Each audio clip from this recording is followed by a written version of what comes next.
When a volcano erupts, nature goes on the rampage. Every volcano has its own arsenal of weapons. Some spew out rivers of molten rock. Others can wipe out cities with hurricanes of red-hot ash. Volcanoes can sabotage the planet's weather, triggering global disasters.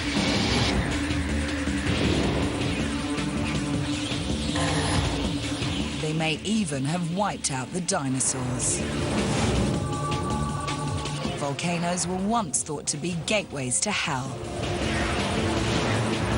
Today, we know they were built for destruction.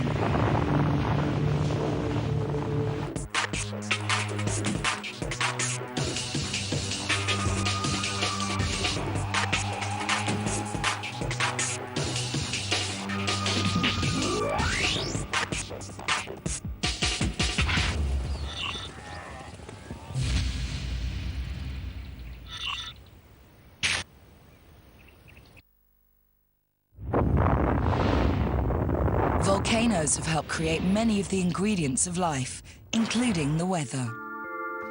They pumped out most of the gases which form our atmosphere. Without them, there'd be no air to breathe. Condensed volcanic steam made our oceans and rivers. And huge areas of land are made of lava and ash. This volcanic soil is the most fertile on Earth. Southern Italy, a volcano hotspot, is no exception. Vineyards have thrived on the dangerous slopes of volcanoes here for thousands of years.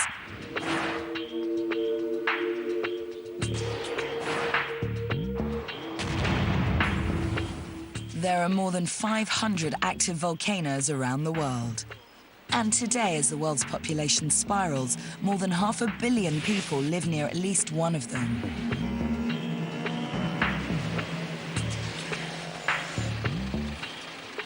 On the island of Sicily, the entire city of Catania rests in the shadow of Mount Etna. This is Europe's largest volcano and one of the world's most active.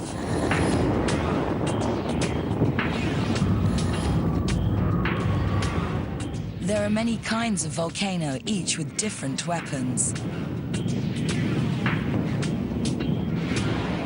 Etna is famous for spewing out rivers of lava, but this giant also wreaks destruction in other ways.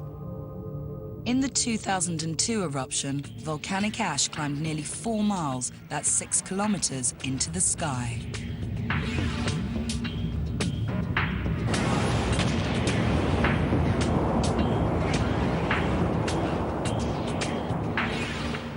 What goes up must come down, and soon the entire region became a dirty ashtray.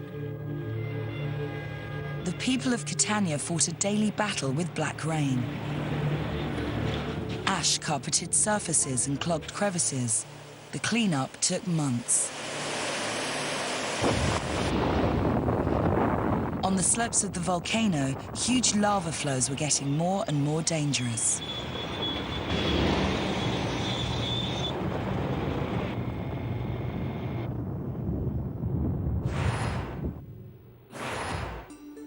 The sea of lava around a wrecked ski lift and cable car system just got deeper.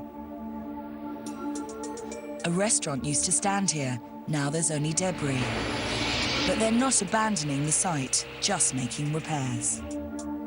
Because tourists just love the spectacular violence of active volcanoes, and that means there's money to be made here. After every eruption, volcanologists visit the summit area. They want to know how the fireworks have changed this dramatic moonscape.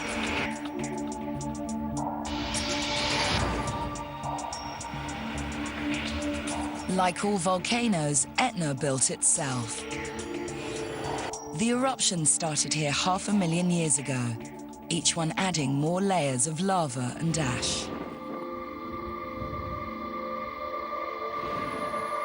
This growing process produces some design classics.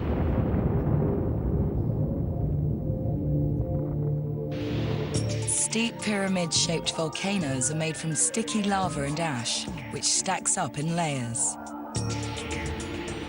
Volcanoes with more gentle slopes and a broad summit plateau are made from fluid lava, which rolls long distances before it cools and solidifies. Mount Etna's more complicated. It's a bit of both.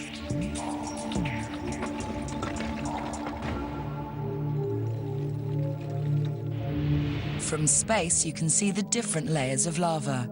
The darker ones are the most recent. The result is a sprawling mountain with 4 large summit craters. The highest is almost 11,000 feet tall. That's more than 3,000 meters. Other eruption sites have formed huge cones made from lava fragments.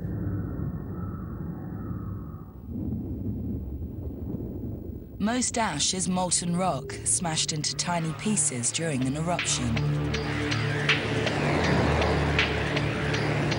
First, a jet of hot gases shoots them into the sky. Then, as the ash mixes with air, the heat keeps it rising. Winds have carried ash clouds from Etna in Italy as far as North Africa. This mountain's alive. With every eruption, there's a bizarre new landscape. You never know what horrors could be lurking under the surface. This is a crack on the crater rim, which is emitting a lot of gas. New crevices like this help Etna pump out huge amounts of volcanic gas every day. The yellow deposits are sulfur from sulfur dioxide gas. When it mixes with water particles in the air, it creates sulfuric acid. This can form acid rain, which can contaminate drinking water and damage crops. Volcanic gases can also be lethal if they build up and replace the air in valleys and craters.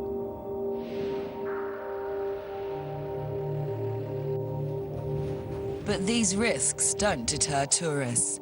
They come in their thousands to explore the new cones formed by the last 2 eruptions. These are the big guns, which shot out millions of tons of lava.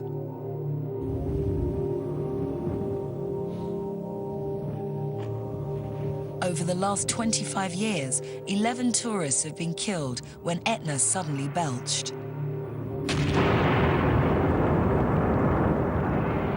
These were steam eruptions. Rainwater may have seeped into red-hot cracks and vaporized.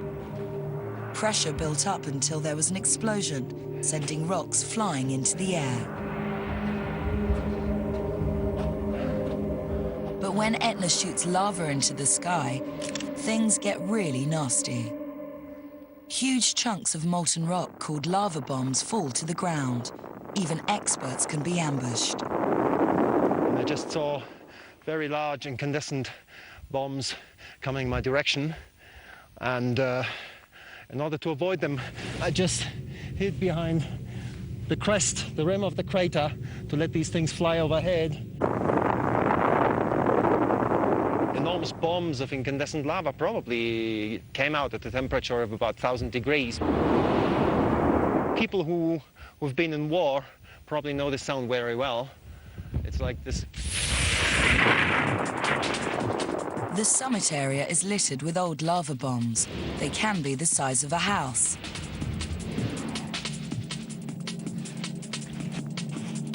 But one much smaller could kill you. Imagine a direct hit from this. It would still be semi-molten, a bit like volcanic napalm. Very messy. Further down the mountain is a 6-month-old lava flow. Just inches below the surface, it's still about 1,000 degrees Fahrenheit. That's more than 500 degrees centigrade, hot enough to ignite newspaper.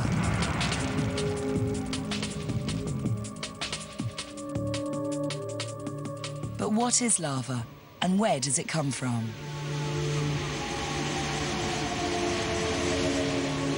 The answer lies deep below the ground, where it's unimaginably hot.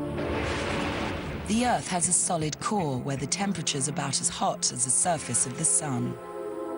Around it is a layer of semi-solid rock. In some places, it melts completely to form molten rock, known as magma. Volcanoes are fractures in the Earth's crust, which allow this magma to burst to the surface as lava.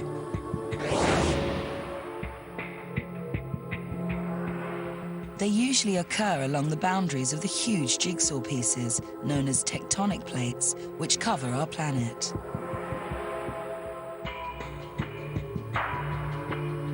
Most of the volcanoes which threaten people are part of the Ring of Fire, which stretches along the Pacific Rim from Southeast Asia all the way to South America. Along this ring, the Pacific Ocean plate crashes into the surrounding continents.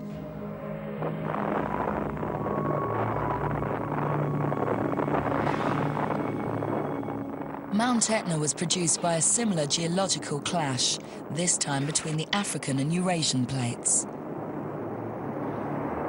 Lava flows usually move too slowly to kill people, but there are exceptions. The more fluid lava is, the faster it can move, and this fluidity depends to a large degree on how much silica it contains. Magma at Mount Kilauea in Hawaii is low in silica, so it forms fluid lava which can reach jogging speed. But there's some lava you just can't run from. In parts of Africa, it can flow up to 62 miles or 100 kilometers per hour. When Mount Nyiragongo erupted in the Congo in 2002, a massive flow crashed through the city of Goma with little warning. 150 people were killed and 400,000 were forced to flee. In poor countries like the Congo, it's hard to find the cash for high-tech monitoring stations, which could warn of disaster. Back in Sicily, it's a different story. Mount Etna is scrutinized 24 hours a day. Seismographs record tremors caused by magma forcing its way into the volcano. Intense activity means trouble is brewing. Up on the roof, they pick up signals from space. Satellites can measure every contour of a volcano from above.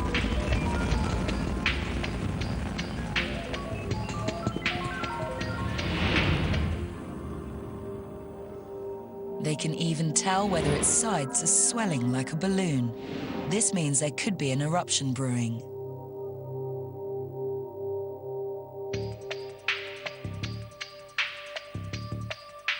When a large amount of magma pushes its way into a volcano, it exerts huge pressure. This can cause the sides to swell, in the most dramatic cases forming a huge bulge. It's a bit like a pressure cooker. When the force of the magma gets too much, the volcano blows. There are other new ways to predict eruptions, and it's scientists monitoring Etna who are leading the way. It's the magma inside the volcano which gives off gases like sulfur dioxide. They seep through the ground and form a hazy cloud above the summit. A new piece of equipment can measure these gas levels from a safe distance. The more sulfur dioxide, the more magma is likely to be building up, ready to erupt. This box of tricks reads these signals and tells you what you're dealing with. But volcanoes don't care much for new technology.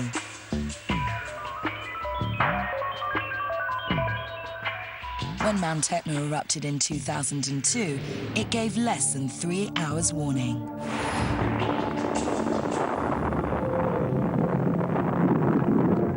Even if you know it's coming, there's not much you can do to stop a river of molten rock.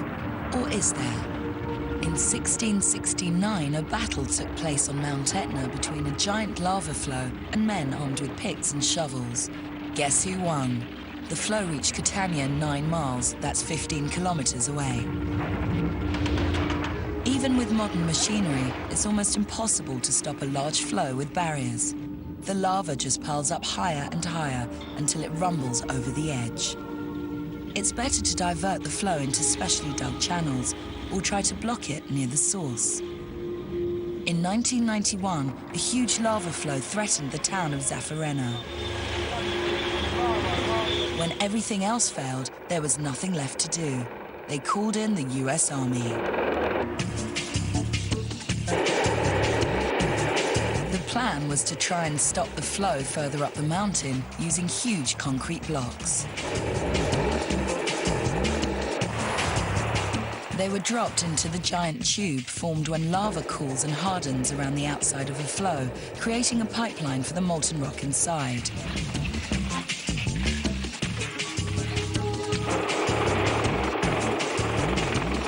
The airborne attack seemed to have an effect, but the eruption may have been dying down anyway.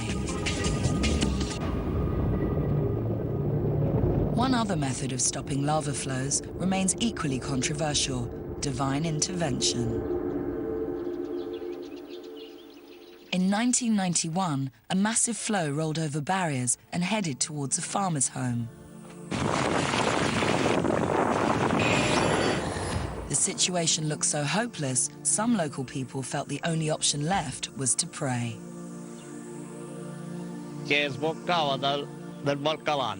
The lava came suddenly over the barrier at 150 meters an hour, almost at walking speed. Rolling, rolling, rolling. As the lava was approaching, you could smell sulfur. But the sea of molten rock suddenly stopped when it reached the house. The lava came here, to within a meter of this wall.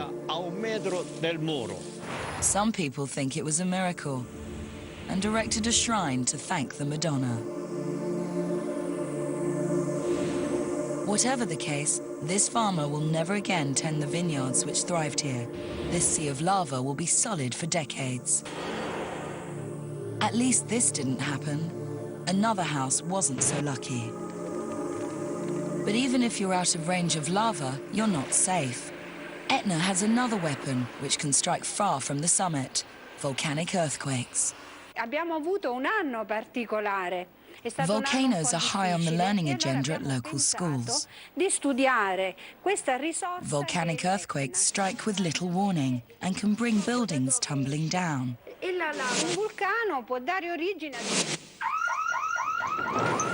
Safety procedures are drummed into the children from an early age.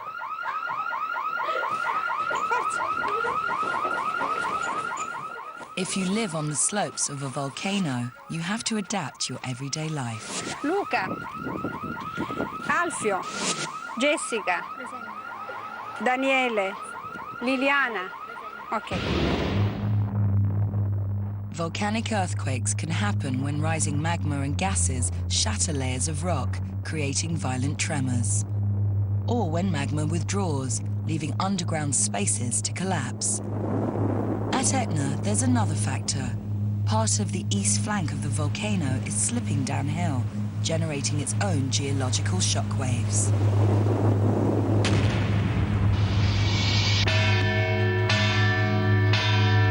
This church on the slopes of the mountain looks pretty immovable. But in 2002, it was rocked by a volcanic earthquake measuring 4.4 on the Richter scale. The priest was conducting a wedding when the quake hit. There was an enormous explosion, almost like a bomb, a really strong sound.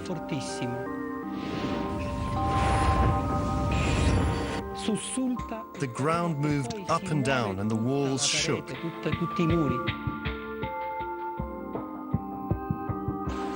The quake wrecked more than 100 buildings and 1,000 people were forced to leave the area.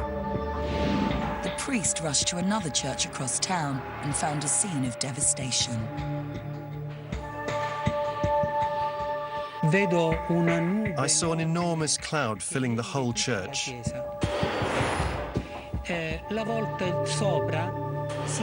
The ceiling had cracked and fallen down, and pieces of plaster and cane formed a huge mountain. A mountain of rubble here. The earthquake caused damage which will cost millions of dollars to repair. Nobody knows yet what the bill at this church will be, but the cost of scaffolding alone has been more than $500,000.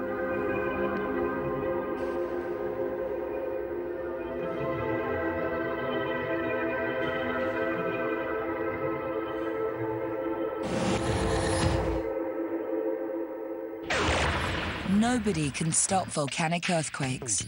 Experts can only work out where they're likely to happen. They insert a probe into the ground to measure levels of radon, a radioactive particle generated by magma.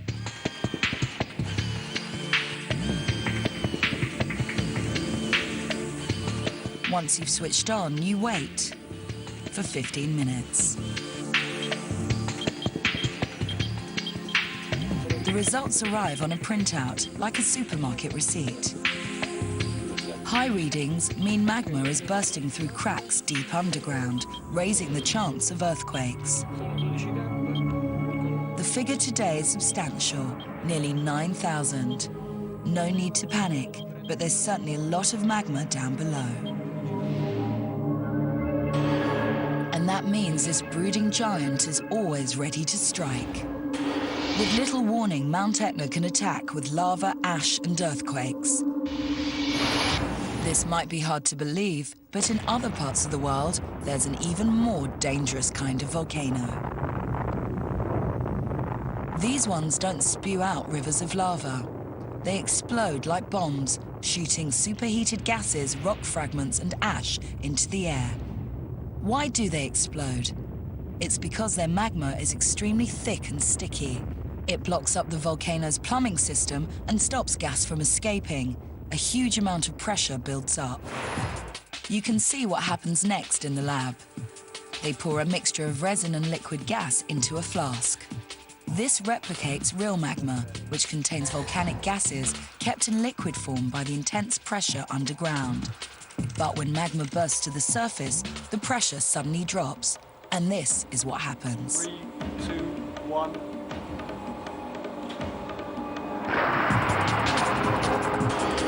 The liquid gas instantly forms millions of bubbles which then expand. If the magma is fluid, bubbles like this expand and escape easily, creating a jet of gas which shoots lava into the air. But imagine if bubbles suddenly expand in magma which is almost solid.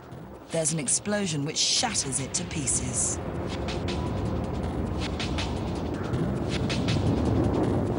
This kind of eruption can unleash the most lethal of all volcanic weapons. A red-hot cloud of gas, ash, and rock fragments which rampages down the side of a volcano and then just keeps going. They're called pyroclastic flows, and they're killers.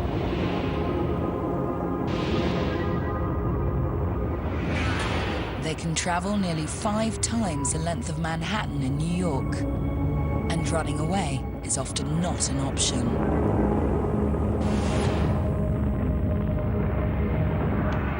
One eruption survivor was 8 miles away, that's 13 kilometers, when he spotted a pyroclastic flow approaching.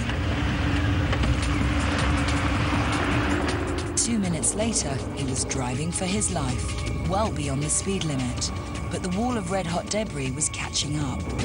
He only got away when he reached a highway and drove even faster. Be warned, pyroclastic flows can move at more than 100 miles, that's 160 kilometers per hour.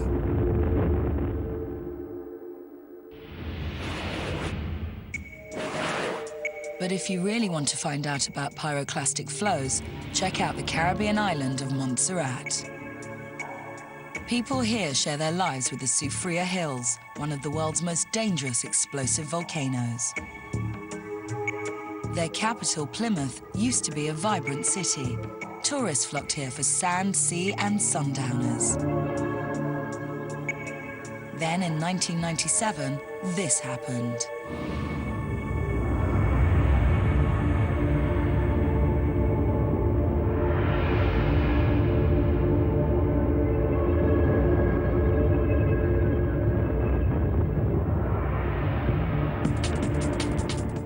mountain exploded. Pyroclastic flows swept into Plymouth. In some places, they even reached the sea. When it was over, the city looked like a battlefield. Why are pyroclastic flows so devastating? They just keep rolling because the ash and rock fragments inside them are suspended by hot gases. So these flows move a bit like a hovercraft. There's little friction with the ground to slow them down. And they suck in air, which expands rapidly in the intense heat, blasting out their sides and cranking up the momentum.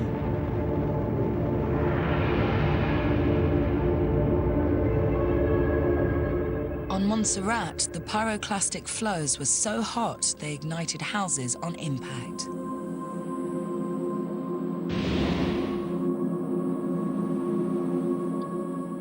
Boulder-sized rocks carried by the hot gases smashed into walls.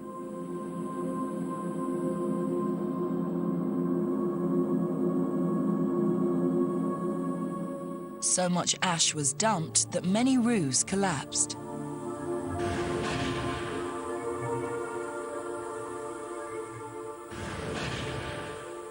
But this isn't the first time a city's been destroyed by pyroclastic flows.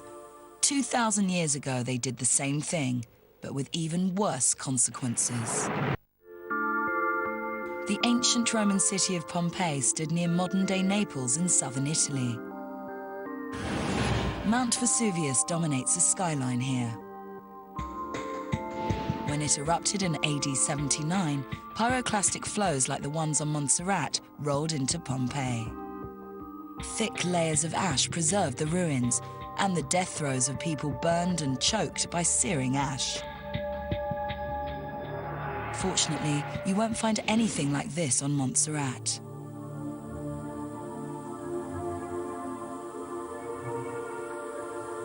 For 2 years before the destruction of Plymouth, scientists could see the Soufriere Hills were getting restless. The authorities acted decisively and evacuated the southern half of the island. So only 19 people who chose to enter the exclusion zone died in the 1997 eruptions. But the volcano is still alive and kicking, and much of the island remains a no-go zone. The economy has been badly hit, forcing half the population to migrate to other countries.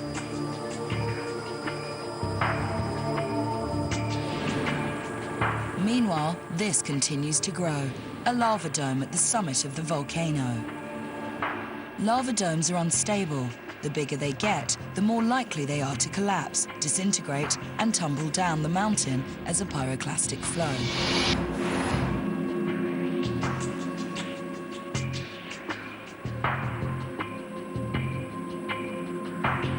They can also cause an eruption by uncorking the magma underneath. And in Montserrat, the hurricane season can trigger a dome collapse by waterlogging the mountainside, making it unstable. But the Soufriere Hills also demonstrate another killer trick. Take a look at this. You might think that the ash is going to shoot high into the sky, but watch again.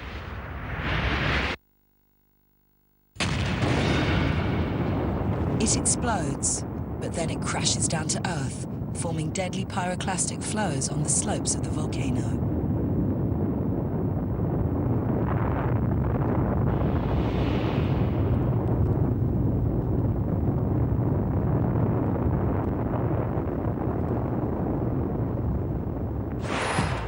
Put a volcano into a fish tank and you can find out more about why this happens. The artificial ash quickly collapses and spreads out along the bottom like a massive pyroclastic flow. This is what happens in real life if the ash column is too dense and heavy to rise through air, or if there's not enough hot volcanic gas to lift it.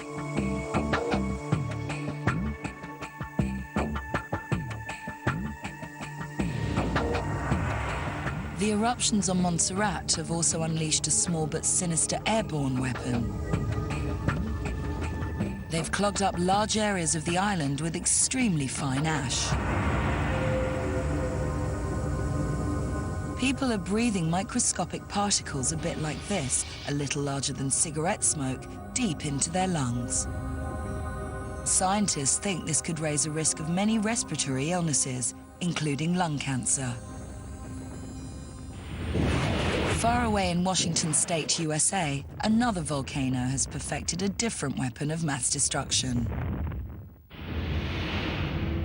The steep slopes of Mount St. Helens are made from unstable layers of ash and lava. This means it can launch gigantic landslides, and they can cause a chain reaction. In 1980, a huge magma bulge was growing on the north flank of St. Helens by several feet a day. Then a volcanic earthquake triggered a massive landslide which ripped open the bulge. It was like popping the cork off a champagne bottle. The magma exploded and combined with the landslide to form a blast cloud which rolled for 17 miles, that's 28 kilometers. Exclusion zones weren't wide or strict enough. We recommend you do not go into the area. 57 people were killed. The blast flattened millions of trees and created an enormous wasteland.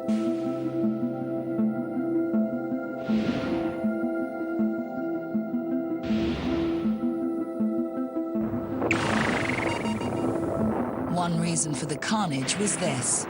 St. Helens exploded sideways, not into the sky. The eruption was like a gun which fired the guts of the mountain at the surrounding landscape, leaving a gaping horseshoe-shaped crater at the summit. Once this gun had been fired, St. Helens brought its dirty weapon into action. It spewed ash into the sky.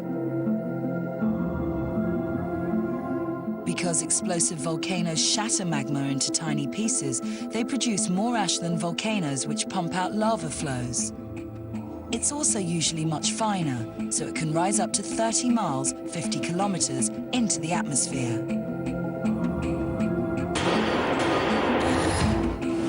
Ash clouds can also create their own weather. At St. Helens, they produce ferocious volcanic lightning storms. These are caused by static electricity, which builds up as ash particles brush against each other. Countless strikes hit the ground, starting dozens of fires. So arson is also a volcanic weapon. And when the hot air in ash clouds cools, moisture condenses onto the ash particles. It's a formula for torrential downpours.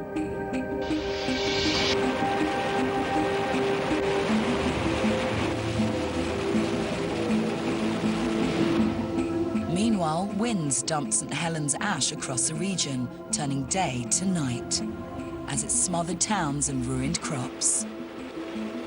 Plants couldn't breathe or get any sunlight.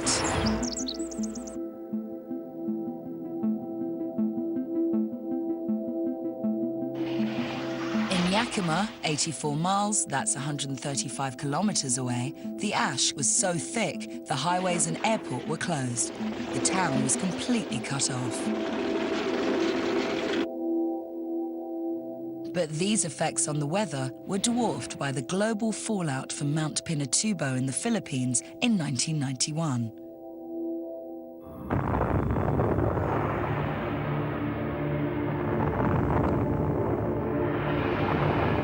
This was one of the biggest eruptions of the 20th century.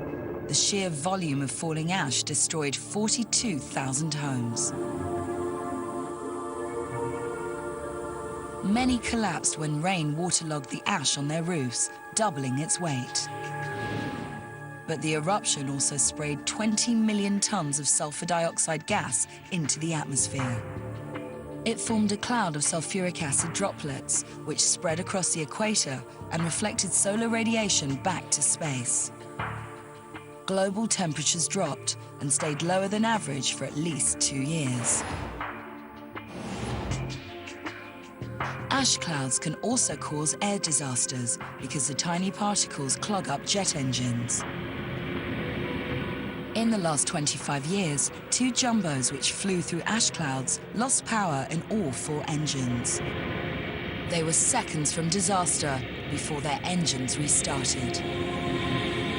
No wonder special monitoring centres now track ash clouds as winds carry them around the world.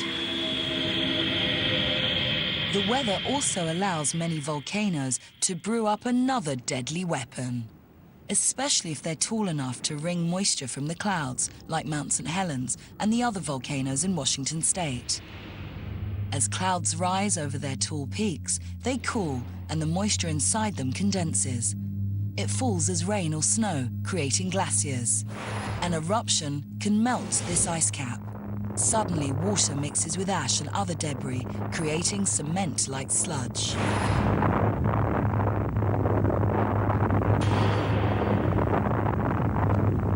This rushes downhill to form a volcanic mudflow called a lahar. This footage shows the result at St. Helens. Lahars can also be formed by torrential rain, and they can travel fast and far.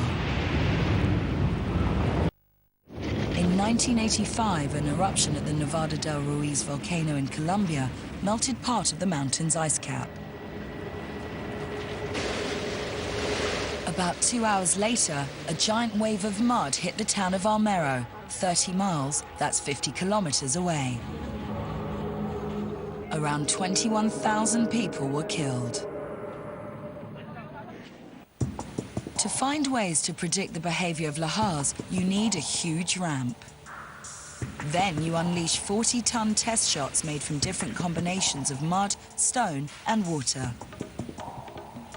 Scientists have found that different recipes travel at different speeds. The fastest lahars move 3 times quicker than a man can run. Meanwhile, at St. Helens, more trouble is brewing. A new lava dome is growing in the center of the huge chasm left by the 1980 eruption. And snowfall is forming a glacier around it. This volcano will blow again. And when it does, another one of these is likely.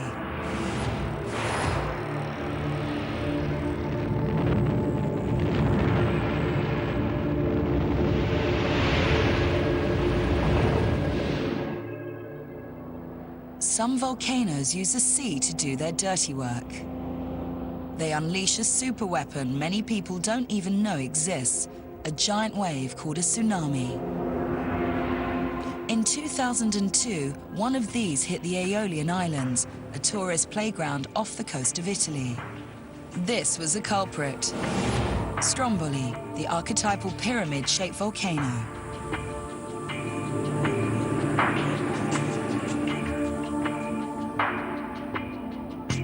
Tourists flock here from all over the world, hoping to catch one of the greatest shows on Earth. The regular fireworks at the summit craters are so distinctive, similar eruptions around the world are described as strombolian.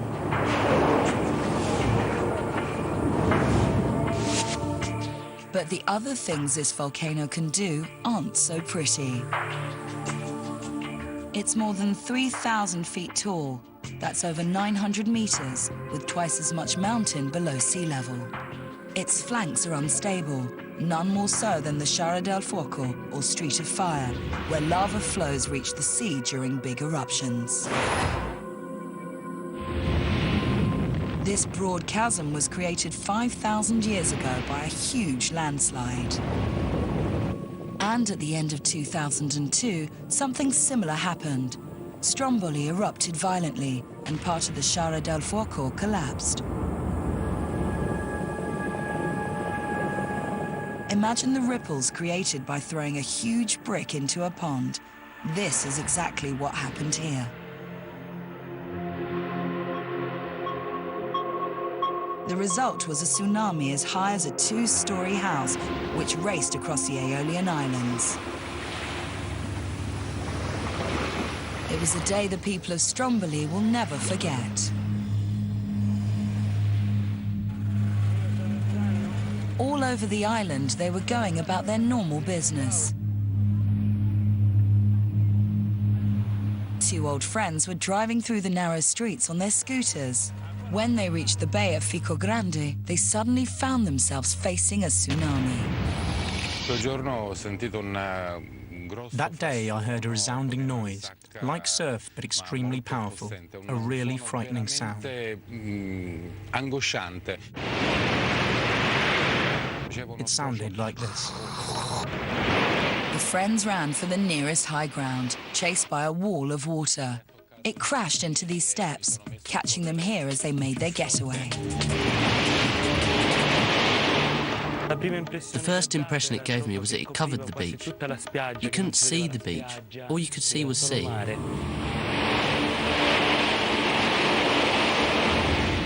Buildings along the shorefront were wrecked by the impact of the wave. And as the tsunami withdrew, it sucked out the contents of rooms like a vacuum cleaner. Oh, you see this room here? What I've seen, it was up to here, full of sand and millions of rocks. Look at this big rock here. It was too heavy to lift. Oh, look at this. I don't know what to say. But look at this kitchen. There was a fridge here. There was a little cupboard there, and it all got sucked out. No more Mr. Nice Guy. Stromboli was suddenly the neighborhood bully. And this volcano could have much worse in store.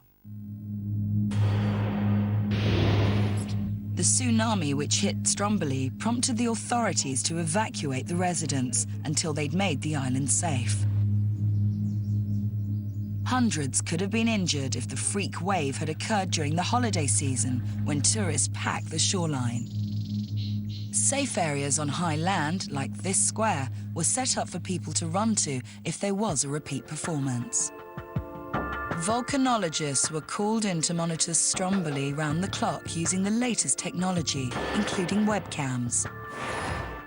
Every day, they also scrutinize the volcano face to face.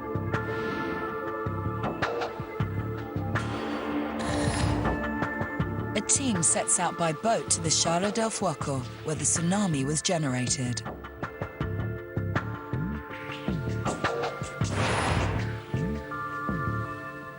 They want to take pictures using special thermal cameras which pick up heat signals. Their images will track lava flows and reveal their size and temperature. All important insights into the volcano's changing moods. Next, it's a helicopter trip. When the volcano's looking dangerous, this is the safest way to study the summit craters. You can also take thermal pictures of areas invisible at sea level. But don't get too close. A sudden eruption could still knock a chopper out of the sky. Why so much fuss? It's because only part of the Serijal del Fuoco collapsed in its recent rockfall, creating a relatively small tsunami. But the wave still reached the port of Milazzo, nearly 31 miles, that's 50 kilometers away. A much larger landslide might cause a tsunami which could devastate seaside towns across Sicily and southern Italy. Scientists think some volcanoes can even generate mega tsunamis, which travel across entire oceans. A major collapse of the Serijal del Fuoco could also create a powerful eruption. The landslide might rip open magma channels, causing them to explode. Lava bombs would shoot into the air, bombarding the island. Pretty worrying. But now for the really bad news. Prehistoric volcanic eruptions were so big, they may have wiped out countless species, including the dinosaurs. 65 million years ago, these huge reptiles started to die out. Some scientists blame the Earth's collision with a massive asteroid. But others think gigantic eruptions played a major part by causing a global disaster. These experts think volcanic pollution blocks sunlight, causing the Earth to cool dramatically. Water was poisoned and plants shriveled. Food for the dinosaurs may have become scarce, and their eggs could have been poisoned. As the ash started to fall, it's possible the dinosaurs couldn't adapt and survive. Their days were numbered.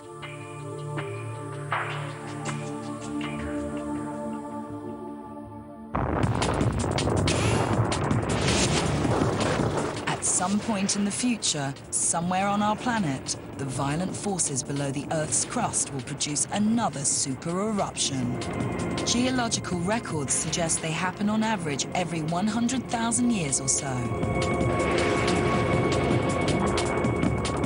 The entire landscape around the Bay of Naples was created by a super eruption, which happened just 39,000 years ago. It generated a gigantic pyroclastic flow, which covered everything you see here and more with deep ash.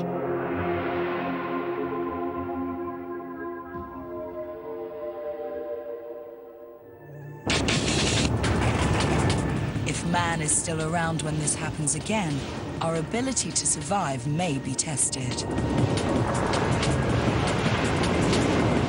The volcanoes of the past, present, and future really are built for destruction.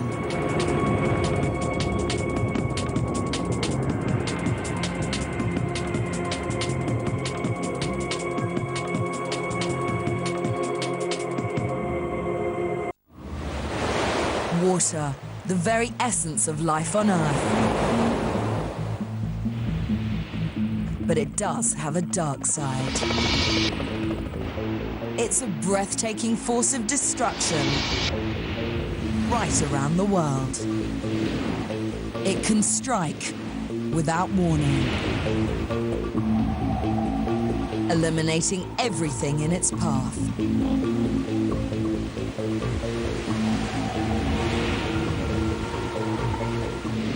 Rivers explode into raging torrents, smashing through their banks on a course of devastation.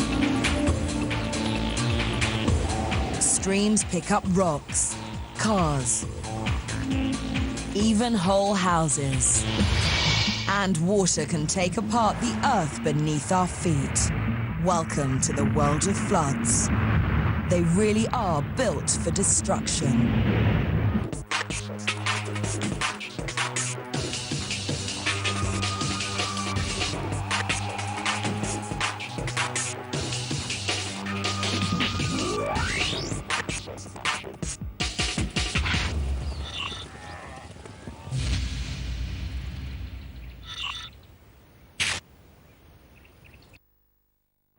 Planet Earth is dominated by water.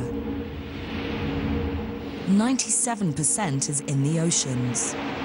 If the sea was spread out over the whole Earth, it would be 1 mile, 1.5 kilometers deep. That only leaves 3% of the Earth's water for rivers, lakes, ice, and clouds. It doesn't sound like much, but this 3%'s enough to cause almost all the incredible damage from floods.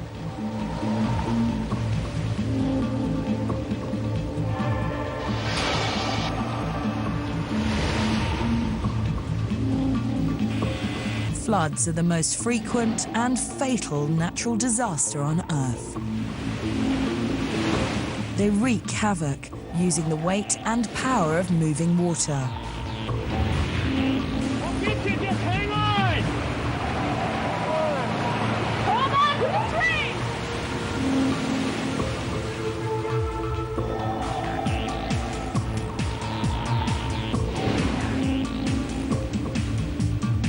The secret? Water's heavy. A single cubic meter weighs as much as a small car.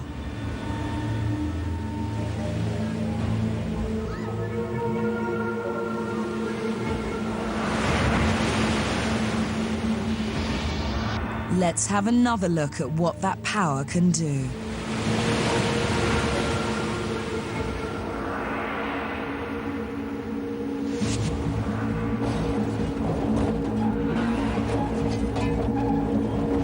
Let's get wet and wild and find out just how floods cause catastrophe.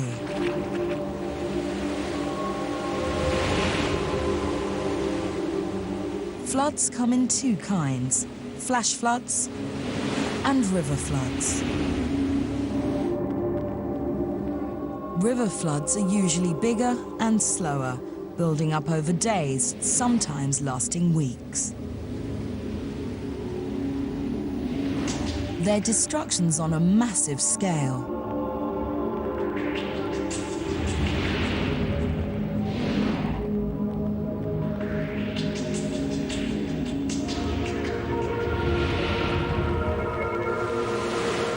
Flash floods tend to be smaller and faster. A sudden wall of water can sweep away everything in its path.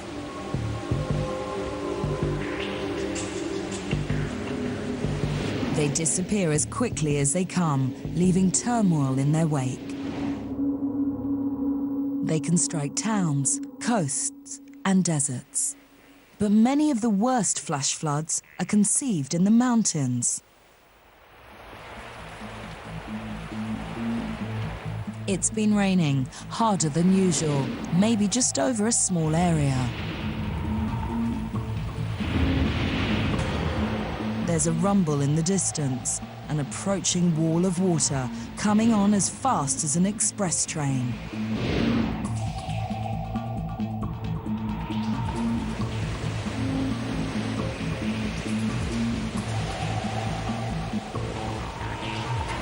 Slopes are crucial for mountain floods. As water moves downhill, it keeps getting faster. The steeper the slope, the faster it goes. It can hit 40 miles, over 60 kilometers per hour. Water courses downhill towards the lowest point, a river valley. A flash flood is born. Fast and utterly deadly. In the USA, flash floods are the #1 weather killer, taking up to 100 victims every year. But what does it take to turn rain into a high-speed killer? For the ultimate in mountain flooding, you don't just need speed, you need squeeze. The slope gathers the water into a flash flood. A thin layer of rain across a whole valley piles up into several feet of water in the river.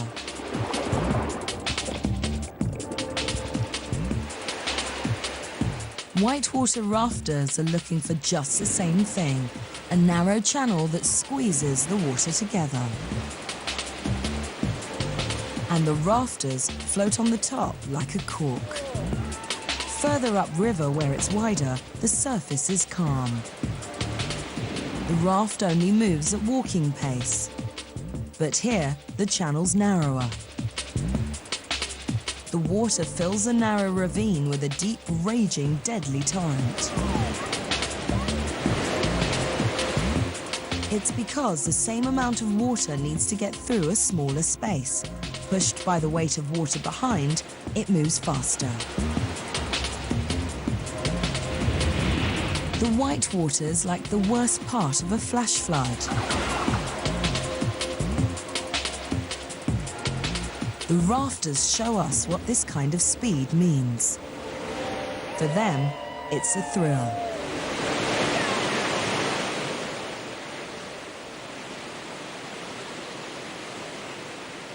But take away the raft, and down in the water, it's deadly.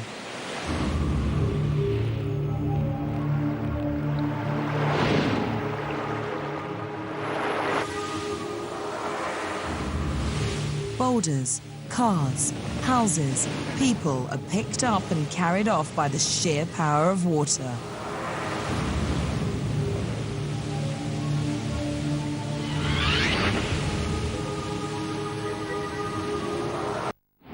It's not just slopes. There's another way mountains build their flash floods, by making rain, the other key ingredient. As clouds move over mountains, they tend to rise higher in the atmosphere and cool down. This makes them less able to carry water. The water's released. It begins to rain. And if the weather conditions are just right, the cloud can stall for long enough to release massive rainfall over a key area. We're looking at rainfall radar.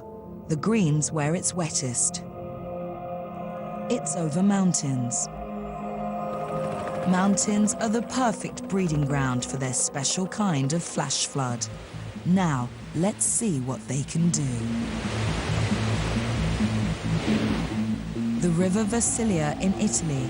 It's 1996. The trigger? Massive rainfall. More than 3 inches, 88 millimeters in just half an hour. But it takes more than water to cause disaster. The extreme sloping terrain here turns rain into floodwater. As the rain falls onto the mountains, it looks for ways to move downhill. First, it finds its way down gullies and streams, gathering power all the time. Then, it hits the river itself. Rivers always find the fastest route downhill. The river runs through a gorge, the narrow bed squeezing the water higher and faster. The pressure is intense.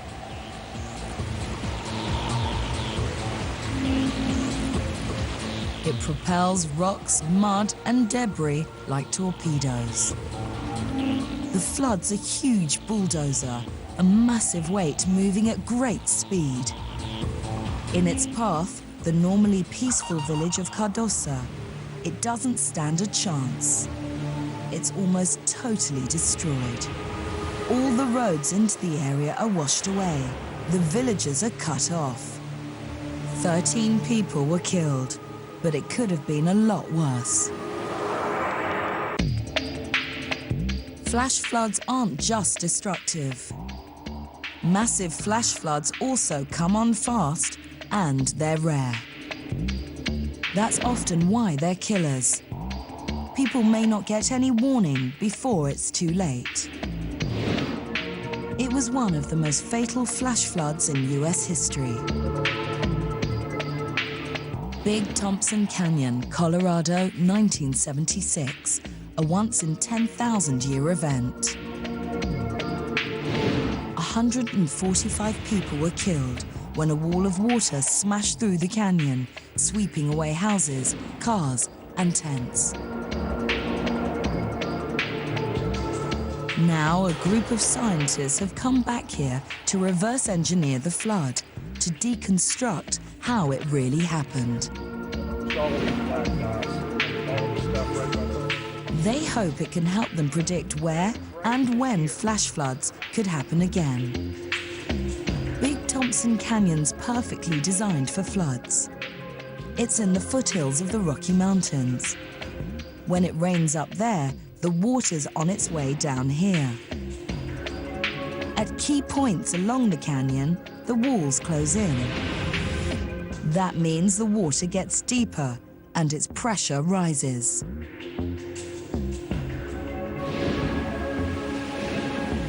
Big Thompson Canyon on a normal day.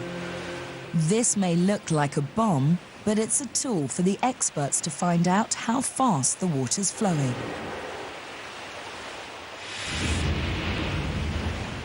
About 200 cubic feet, or 6 cubic meters a second.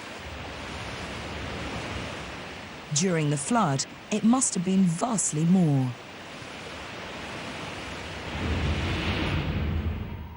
This bowl lies above the top of the canyon. The whole area drains into the Big Thompson River. At 6 p.m., it started raining. In under an hour, 8 inches, or 20 centimeters, fell here.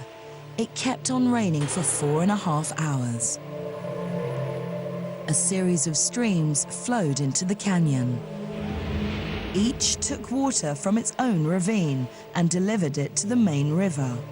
Water from the ridge over there could hit the river in only 3 minutes. The team want to know how much water there was when the flood peaked.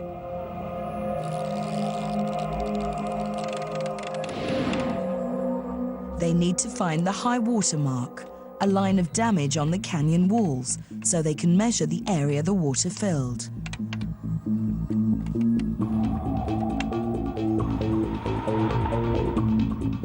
They calculate there were 32,000 cubic feet going through here every second. That's 900 cubic meters, 160 times more than normal. The same amount had to get through the Narrows, 7 miles or 10 kilometers further down. A power station stood here. This is all that's left. But the scientists discover there's one more ingredient that made the Big Thompson flash flood so deadly. The narrow mouth of the canyon wasn't big enough for all the water to get out. Trapped, the water started to back up into the rest of the canyon. The water was waist height where the canyon was wider. It reached 19 feet or 6 meters here. It adds up to what may have been the canyon's worst flood in 10,000 years, but it helps them learn more about how flash floods work.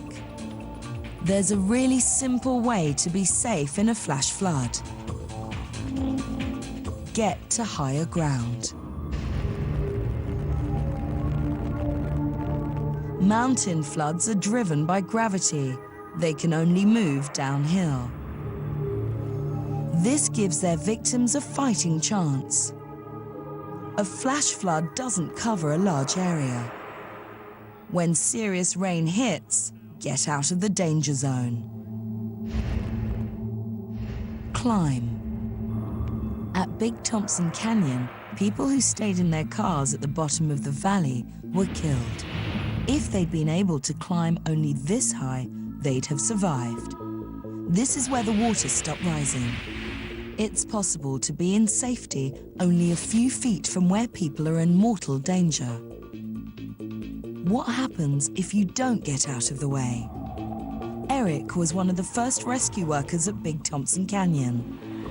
The people who stayed in their cars uniformly died. Every single car we found had debris and rocks and gravel filled right up to the bottom of the windows. Almost all of the bodies found here were completely naked, no clothes, no rings. Facial hair, arm hair, hair on the legs, shaven off. It's like going into a gigantic rock tumble. Of all flood deaths in the Western world, more than half are people trapped in their cars. How come floods and cars are such a deadly combination? Watch what happens when a flash flood gets hold of a car. First, the water pushes it. Water's heavy, and when it's moving fast, it can drag the weight of a vehicle easily.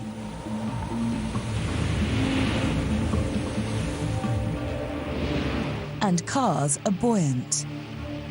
A car weighs less than the water under it, so it can't push back.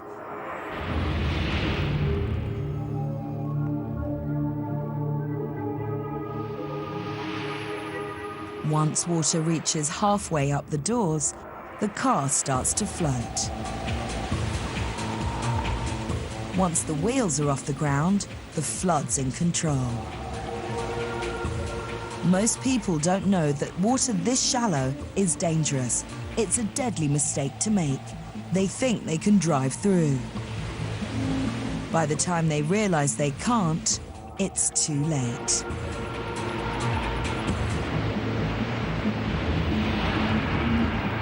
Pressure on the doors means they can be impossible to open.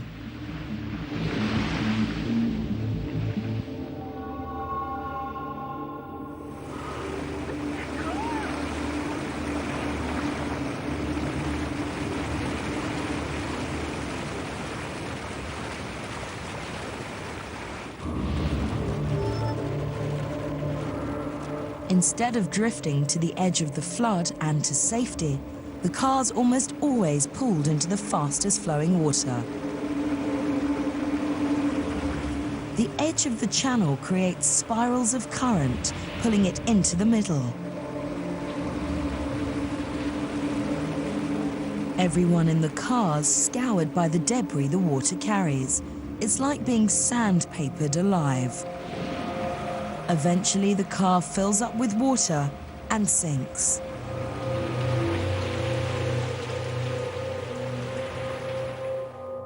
All this devastation is caused by moving water. Water's a much more powerful force than most people imagine. Most of us have experienced wading into the sea or a swimming pool. We imagine we know how to deal with water. But with flash floods, there's something quite different going on. It's not the depth of the water, but the speed it's moving. In stationary water, you can wade chest deep and still keep on your feet. Here, the water's flowing at about 20 miles, over 30 kilometers an hour. It's only knee-deep, yet this man swept off his feet.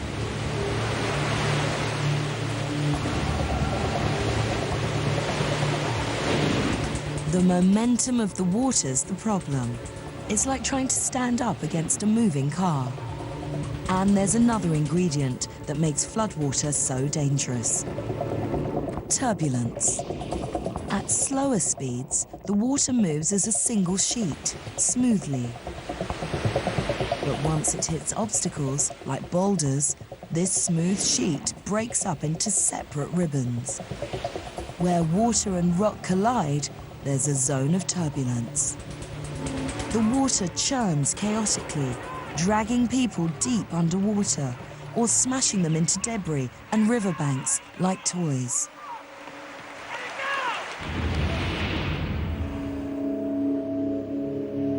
Not all flash floods come out of the mountains. Towns are another key danger zone. Water only starts to flow once the ground is saturated. Normally, this can take days of rain. But urban areas are asking for trouble. They're covered in concrete and can't absorb water. It takes much less to trigger a flood.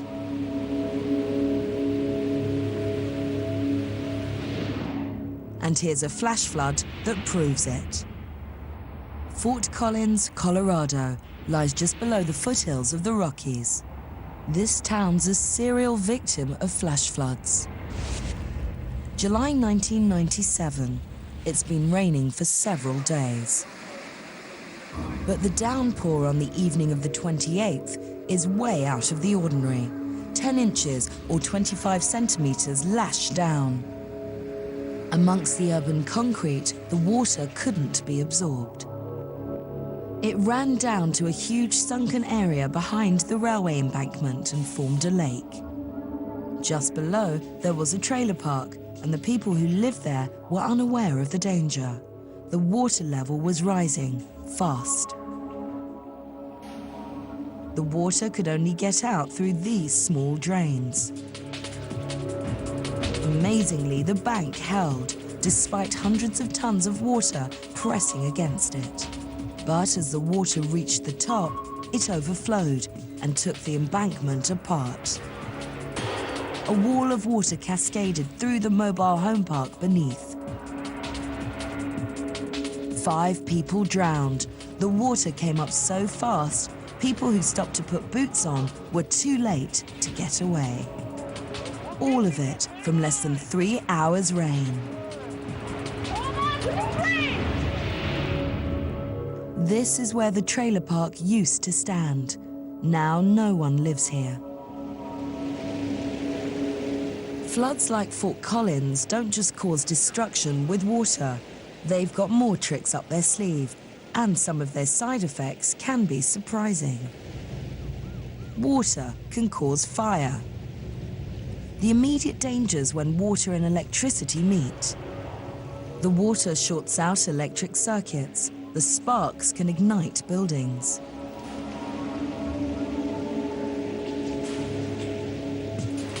Floods also smash apart fuel canisters, leaving flammable liquid floating on top of the water.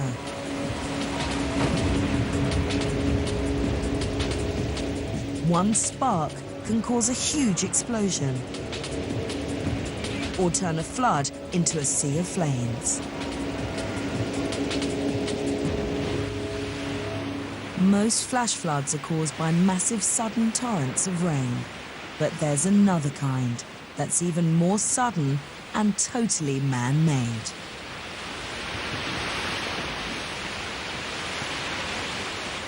This is a kind of flash flood that comes without warning, and it doesn't even need bad weather. They're deadly and instantaneous. Dam bursts, catastrophic engineering failures that release huge quantities of water under high pressure. Lawn Lake, Colorado, USA. One morning in July 1982, a small leak started in the Earth Dam. The water kept ripping out a hole until the whole dam gave way. With a dam burst, the water's already under pressure. As soon as it's released, it accelerates to massive speed and power. The first floodwaters at Lawn Lake made a wall 30 feet or 10 meters high, enough to sandblast a mountain. The dam was at the top of this slope. This is the scar the water left as it cascaded down. Trees and boulders were just picked up and thrown around. When the floodwaters hit in 1997, the city of Fort Collins wasn't ready. This is the engineer who's now finished redesigning the city to beat floods. If the same flood hit today, it wouldn't be the same disaster. The railway embankment's been rebuilt, and the storage area behind it enlarged. When it rains, this huge new pipe takes water away from danger areas.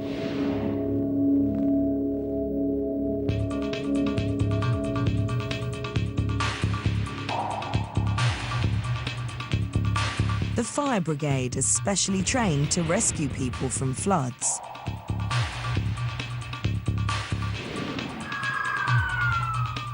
And roadblocks prevent people from driving through unsafe water.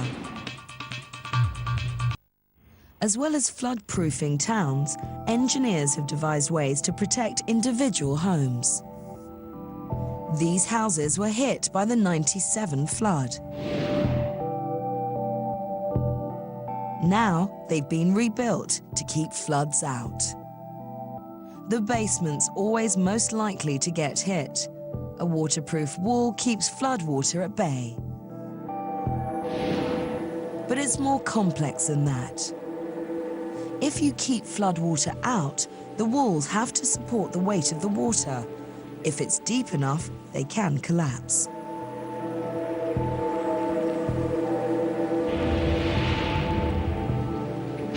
So engineers are creating a zone within the house that's ready for floods, and then inviting them in. The floor's made of rugged stone. Water won't damage it. All electrical points are out of harm's way near the ceiling. We've seen the damage water can do, but there's another weapon in the flash flood's arsenal, and it's terrifying. Flash floods don't stop with water. They can move on to solids. Floods can cause landslides.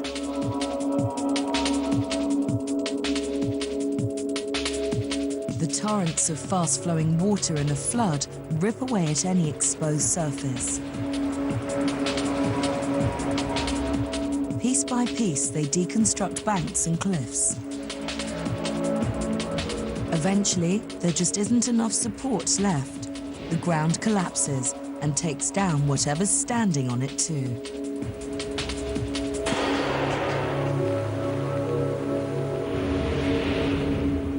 Honduras, Central America. In 1998, Hurricane Mitch dropped massive quantities of rain on the country for 6 days. Houses on riverbanks were undermined and washed away.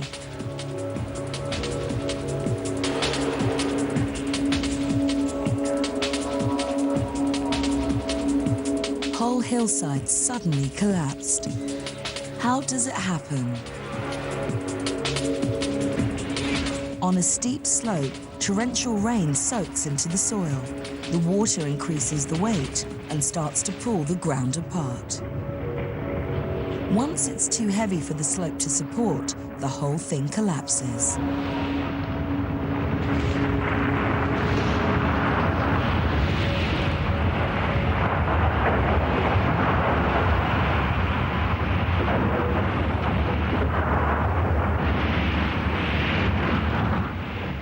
And if there's enough water, it doesn't just fall, it flows. Mud flows have the speed of water and the impact of rock.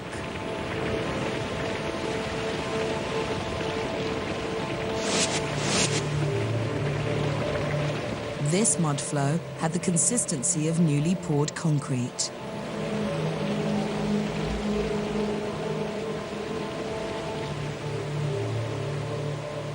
They can leave behind debris up to the windows of a house.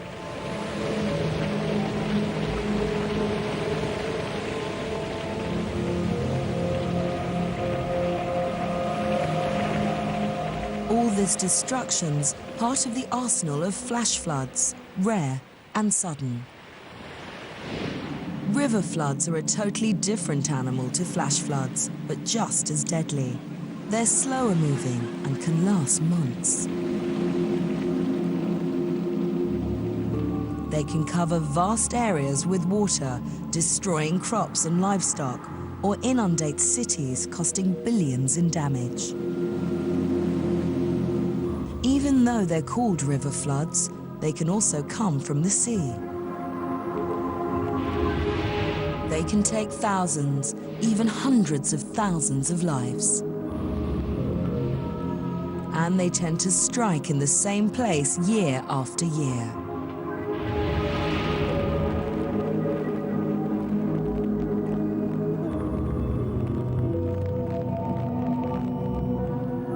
We're going to explore how each kind of river flood happens, but the basic reason for the destruction they cause is that people choose to live where floods rule.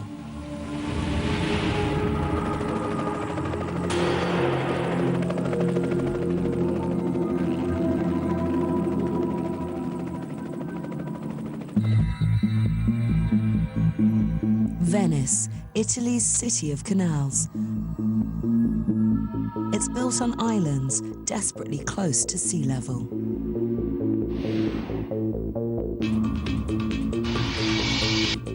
In 1900, Venice faced flooding about 10 times a year. Now, it's 60. One of the world's great cultural and historical cities is under threat.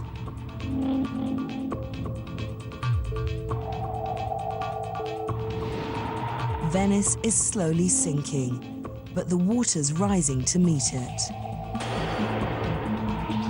As the Earth's temperature rises, so does the level of the sea.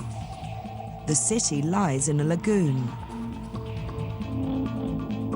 It's now so close to sea level that at high tide the water regularly washes over the city streets. As well as making life tricky for the Venetians, the constant flooding eats away at the fabric of the city.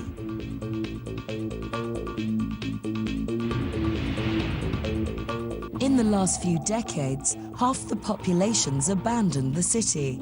There are only 60,000 people left.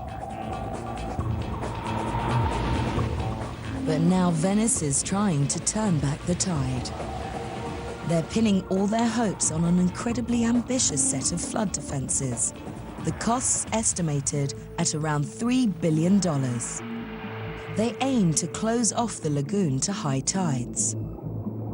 A line of 80 automatic gates wait on the seabed. They're hollow, and full of water. When the system's activated, compressed air pushes the water out and the gates float to the surface.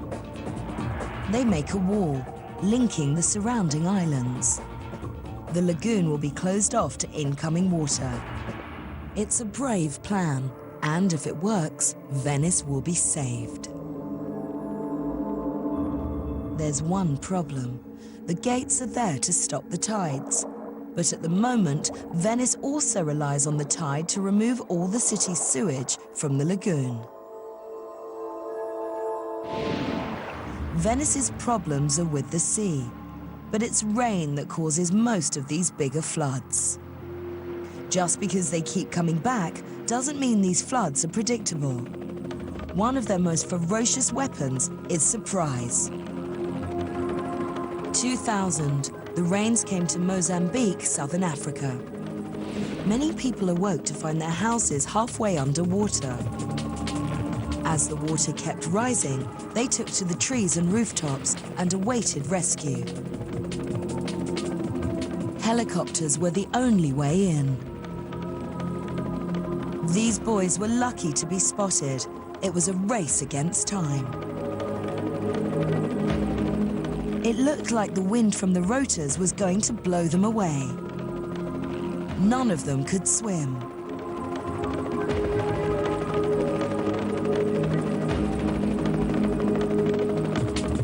The winchman had to get all four in one go.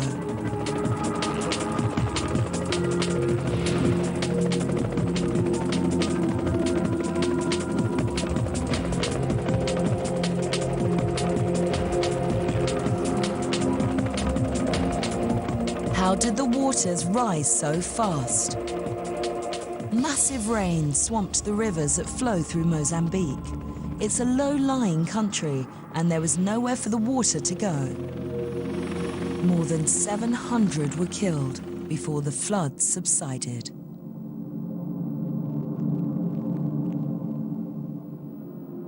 But crucially, while forecasters knew it was going to rain, they didn't know there'd be flooding until it was too late to get a warning out. Prolonged rain caused the flood that hit Mozambique. Scientists are working hard to understand why some storm clouds produce these massive downpours. If they can predict flooding before the rain hits the ground, there'll be time to get warnings out to people in the danger zone. Unlike most of us, these scientists are waiting eagerly for it to start raining. They're part of a massive project at Midwest Airport, Illinois, USA. They're watching for a special weather system, a vast cloud network that can cover hundreds of miles and whose specialities rain. When they spot one, they're going flying. They use these specially designed storm-chasing aircraft. Stuffed with cutting-edge gear, they fly over, under, and through the clouds to probe their secret depths. They're looking for a key to unlock them, a factor which can tell them how much rain the cloud's going to drop. If they can find it, they'll be one step closer to beating floods. They can let people know what's coming in time for them to get away, saving lives and property. But so far, the weather's stayed one step ahead.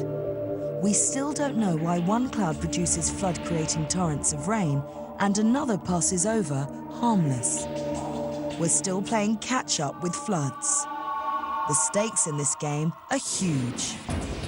Is there anything we can do to prevent disaster when floods do strike? Instead of running away from floods, can we channel them away from us? This is what they've tried on the mighty Mississippi, the biggest river in North America. There's a simple reason why the Mississippi floods. All the world's big rivers have a vast catchment area. This is the watershed. Along the line of a ridge, the rain on each side flows towards a different river. All the land that drains into one river is called its watershed.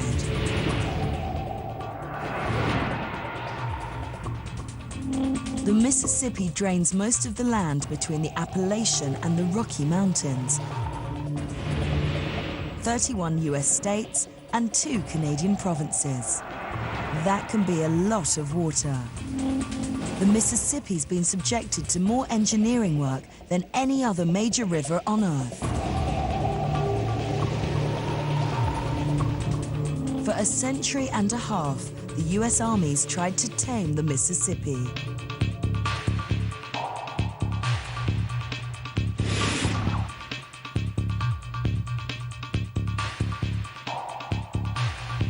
But what have they achieved in 150 years? Not much. This is the Mississippi, 1993. The most destructive flood in US history. All or part of 9 states were flooded.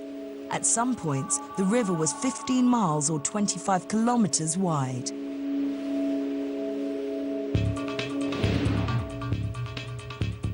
Millions of acres of farmland were flooded and $15 billion worth of damage done. That's not flood prevention. What went wrong? St. Louis, just below where the Missouri River joins the Mississippi, the front line in the battle with the flood. Enormous concrete walls defend the city. The water came within 2 feet of the top, less than a meter. So they saved St. Louis. But the water they channeled had to go somewhere, downstream, where it caused massive destruction. The flood defenses along the Mississippi even encourage more building in the danger zone because people are fooled into thinking it's safe.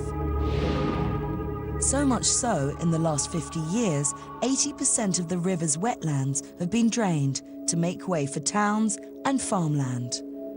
They used to act like a natural reservoir, storing floodwater and releasing it gradually. The US Army and billions of dollars couldn't stop the flooding. They used 26 million sandbags to try and stop the Mississippi. It still wasn't enough. On the untamed Mississippi and around the globe, floods still rule. River floods, unlike flash floods, hit the same places again and again. So why don't we just stop living there? Floods have killed more people in China than anywhere else. The Yellow River's known as China's sorrow. In 2,500 years, the river has breached its dikes 1,500 times. It's killed at least 7 million in the last 150 years. But ever since ancient Egypt, people have relied on floods for irrigation. Rice needs floods as part of its life cycle. This is why people live and farm by the Yellow River. But the name should be a warning. This land's called the floodplain, and with good reason. It's the river's natural overflow, but too much water and disaster strikes. The Yellow River's speciality is silt. When it floods, up to 70% of the flow is actually solid material. As it hits flat land, the river slows and the silt starts to drop out. It piles up on the riverbed, raising it ever higher above the surrounding land. It's as if the river's building its own flyover. As the river rises, the dikes that contain it have to rise too. And that means it gets easier for floods all the time. But if you think that's bad, there's somewhere where floods are even worse.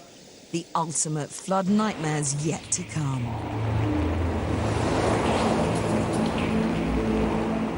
Flash floods are sudden and deadly, but they tend to be pretty small. River floods are usually slower moving, but they're the ones that are truly built for destruction. There's one place on Earth that gets hit by flooding from every direction with devastating effect. This is Bangladesh, cursed by floods. The country is a perfect recipe for flood disaster.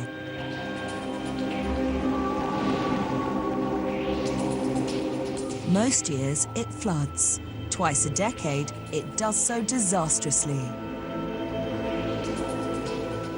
Bangladesh just gets too much water from its rivers. It finds itself on the receiving end of a series of three: the Ganges, the Brahmaputra, and the Meghna. Between them, these rivers drain an area stretching almost to Pakistan and taking in the southern Himalayas. When the rainy season is wetter than usual, the results can be catastrophic.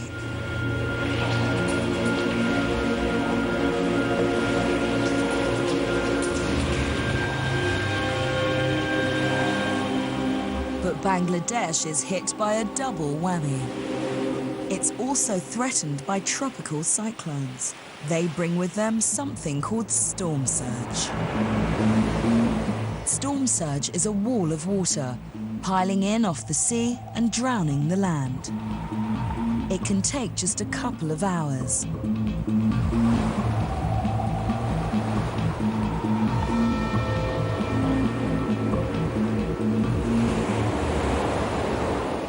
In 1991, the surge that hit Bangladesh covered more than half the land area of the country. Nearly 150,000 people were killed. It's the ultimate example of big flood destruction. But on a global scale, there's a new danger on the rampage.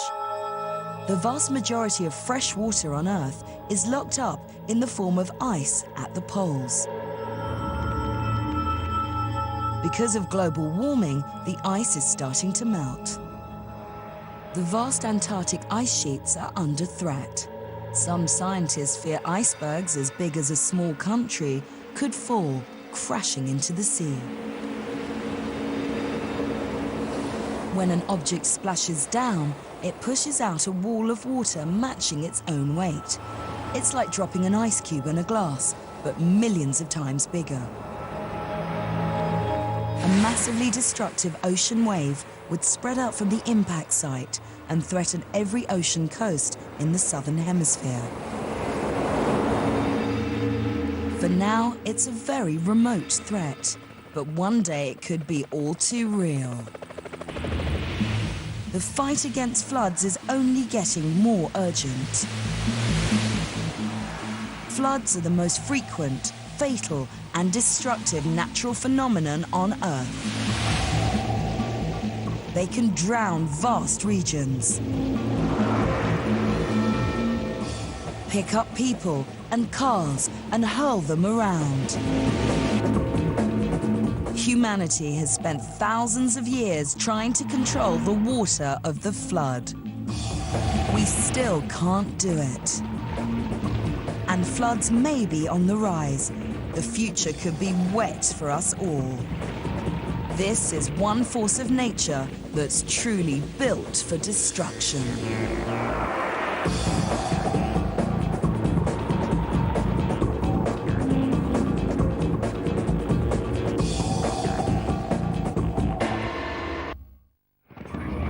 Lightning, one of the most dangerous weather phenomena many of us will ever experience. And also the one we're most likely to encounter. In the States, it's the second most frequent killer, averaging nearly 100 deaths and 500 injuries every year. It's a dangerous, powerful force of nature, striking our homes, our forests, our cities. Nothing is safe. Lightning, a power truly built for destruction.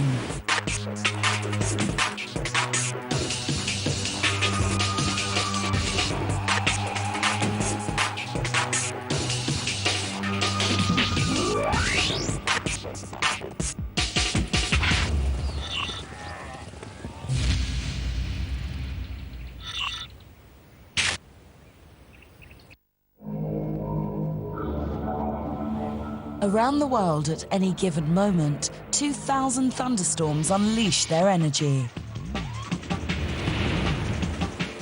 Few last more than a couple of hours, but in that time they can turn a gentle river into a raging torrent.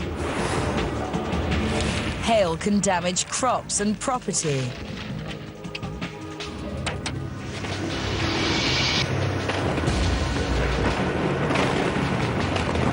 And then there's lightning, one of the deadliest products of a thunderstorm.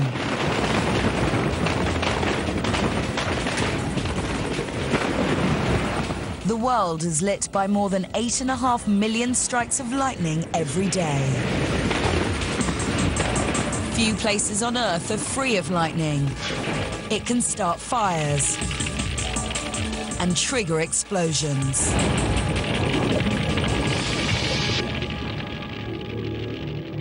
Like the explosion that destroyed a large fuel depot on the edge of a densely populated farming village in Egypt. Lightning here was indirectly responsible for killing more than 400 people. Lightning is an extraordinary part of our weather system, reaching temperatures that are unimaginable, 3 times hotter than the surface of the sun. A cloud-to-ground flash, and in that instant, it's powerful enough to light up over 13 million light bulbs. It's like a river of electricity rushing through a ravine of air. And almost nothing can stand in its way, not even a rocket. Oh, the rocket just got hit.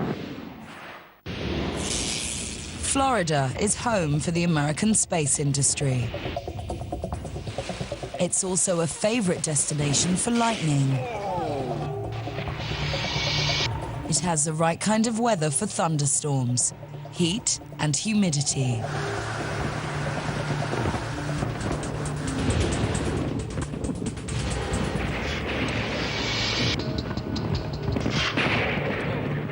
On average, every square mile of Florida, that's 2.5 square kilometers, gets hit over 20 times a year, which makes it difficult if you're in the space business.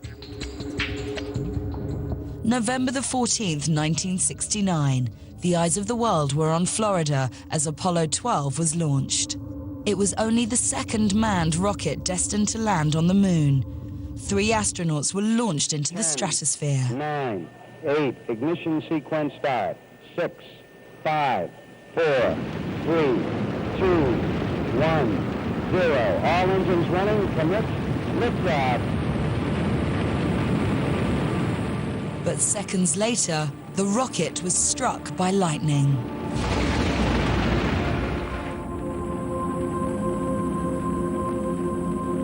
Some of the rocket's electrics were knocked out. America waited with bated breath, but it got back on course. They were lucky this time.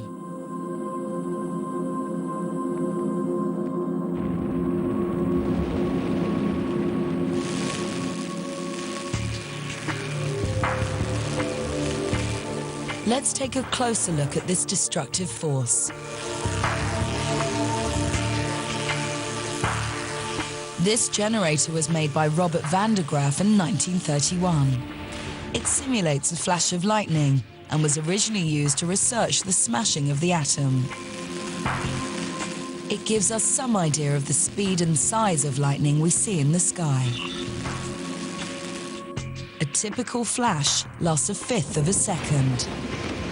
We've slowed it down by 75%. The flashes made here can produce 1.5 million volts of static electricity. Stand in the path of one of these bolts and you'd probably die. But real lightning that lurks in the clouds outside sparks hundreds of millions of volts of electricity.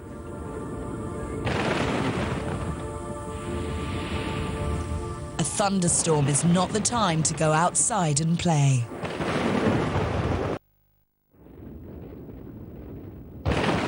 The familiar sound of thunder, but what we call thunder is in fact the boom of lightning. One of the earliest tricks we learn is to tell how far away a storm is by counting after the flash. 1, 2, 3, until we hear the lightning's shockwaves. We see lightning before we hear it, because light travels so much faster than sound. Lightning helps us to understand that difference. Count to 3, and the lightning is a kilometre away. If you get to 5, the distance between you and the lightning is 1 mile.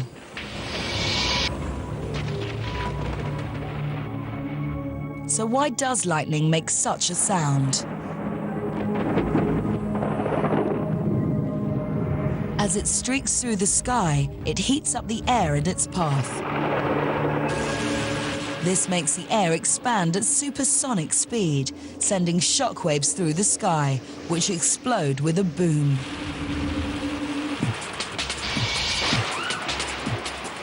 And that's the thunder. If you start counting when you see the lightning and there's no delay, then you could be in trouble.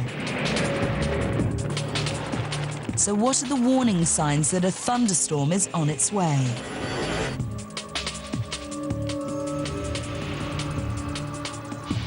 Cumulus clouds are nature's biggest clue that an electrical storm could be brewing. They're born when warm, moist air at the Earth's surface is too warm relative to the cooler air above. The hot air is then forced up into the atmosphere. As the day progresses, the cauliflower-shaped pillows mature into the shape of a blacksmith's anvil. These are classic thunderclouds. They carry ice particles, and they're thought to be the key element in the development of lightning. But how do these clouds manufacture lightning? American Benjamin Franklin was one of the first to discover that it was electricity in clouds that held the answer. On a blustery day in 1752, he flew a kite, attached to a piece of wire, into a thunderstorm. A key was tied to the bottom of the kite string. When the kite flew into the storm clouds, Franklin touched the key and sparks of electricity jumped from it. Franklin had confirmed there was electricity in the clouds, but he didn't know how it was made. Now we know it's an electrical reaction between ice, small hail, and water drops. As air rushes up and down inside a thundercloud, it makes the water droplets and ice particles inside the cloud crash into each other. All that bumping and clashing builds up a store of static electricity.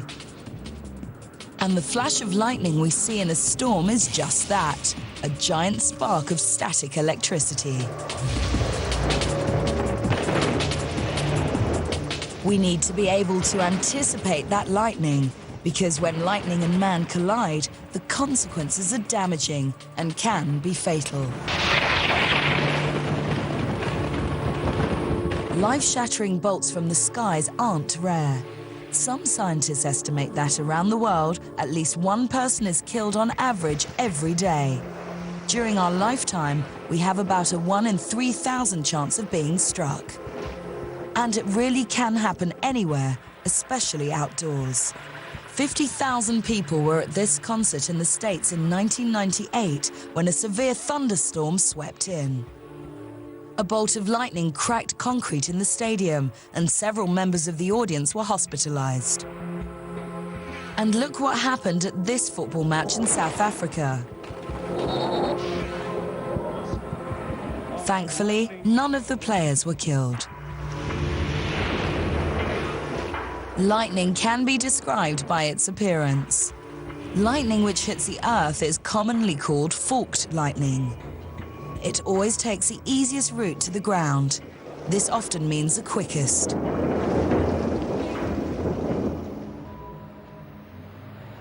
It seems lightning's favorite targets are tall buildings.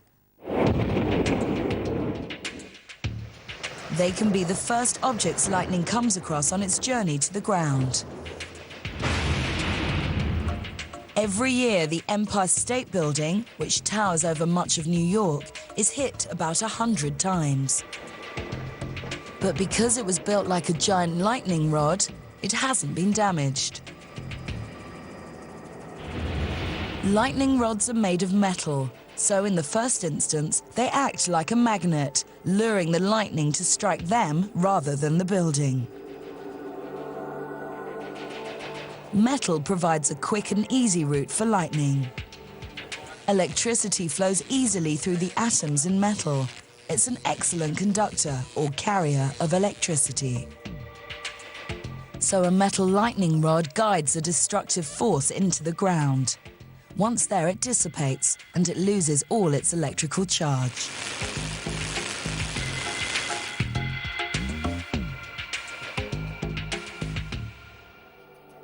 But how does a cloud-to-ground lightning strike actually come about? A thundercloud contains concentrated areas of negative and positive charge. On its own, each area is just like half a battery. It has to find the other half of the battery to complete the circuit and make lightning. Sometimes the negative charge leaves the cloud and forges a path to the Earth, sending out a strike which we can't usually see, called a step leader. As the step leader with its negative charge comes down from the cloud, a positive charge reaches up from the ground. And they're inevitably attracted to each other, just like magnets. If we could see this positive charge on the ground, we'd be much more aware of our vulnerability. And it wouldn't just be on us. When a thundercloud is directly above, positive charge reaches out from buildings, cars, trees, pylons. In theory, anything under the step leader could make the connection.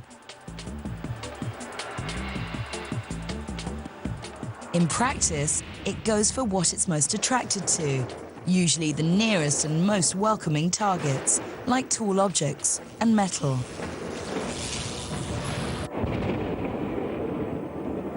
Once a connection is made, lightning then lights up the sky. What we actually see is the return stroke of lightning as it travels from ground to cloud. And lightning isn't just one flash. Usually it flashes back and forth up to 30 times in the space of one strike, which is why it appears to flicker. Look closely and you can see mini flashes. It's moving at incredible speed, up to 186,000 miles. That's almost 300,000 kilometers per second. It forks and branches as it searches out a connection. Unlike metal, air is a bad conductor of electricity. This means lightning has to force its way through, trying to find the path of least resistance, which is why lightning forks and zigzags. It's cloud-to-ground lightning that's to blame when people and objects are struck here on Earth. At the same split second, it hit the back door. My tongue started sizzling. If you're hit by lightning and your skin is moist, the moisture turns rapidly to steam and can blow away your clothes and shoes. And I said, God, my feet are killing me. And I said, these are new flats.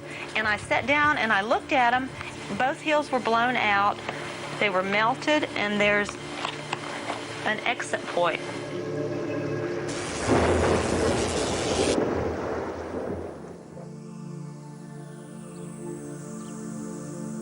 In 1999, 2 young women were found dead sitting under a tree in an English park, but they seemed to have no injuries. They'd been hit by lightning, and when the coroner examined the bodies, he discovered burn marks across their chests. Their bras were underwired with metal, and that was a path the lightning had taken. When he was a boy, this man made the mistake of touching metal during a storm. He was leaning up against a fence when lightning struck. Lightning hit about a quarter-mile up the fence line. The fence was metal, and his fingers that had been touching the wire were burnt.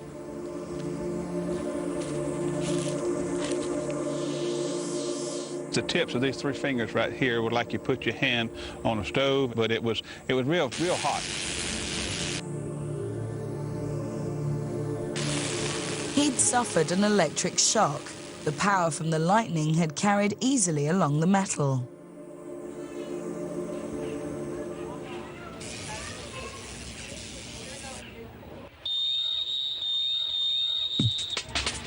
A swimming pool is also high on lightning's all-time list of favorites. Firstly, there's water, which is another good conductor of electricity. The minerals found in water have a metallic base, which makes it easy for the lightning to pass through. And if that isn't enough, the bottom of pools are often reinforced with rods, metal rods. But of course, our bodies are also made up of mostly water and minerals. So if we ignore the signs and carry on swimming during a thunderstorm, what chance can we possibly have? If lightning strikes nearby, the answer's almost none. If people are in the water bobbing about with heads just above the surface, then, like a circling shark, that's where lightning will prefer to strike. We don't know if anyone has ever survived a direct strike.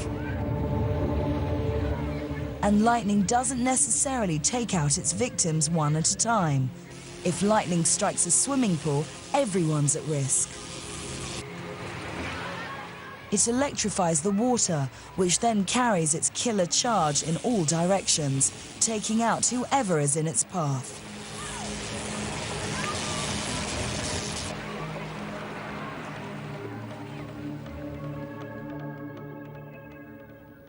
Let's have another look at the footballers.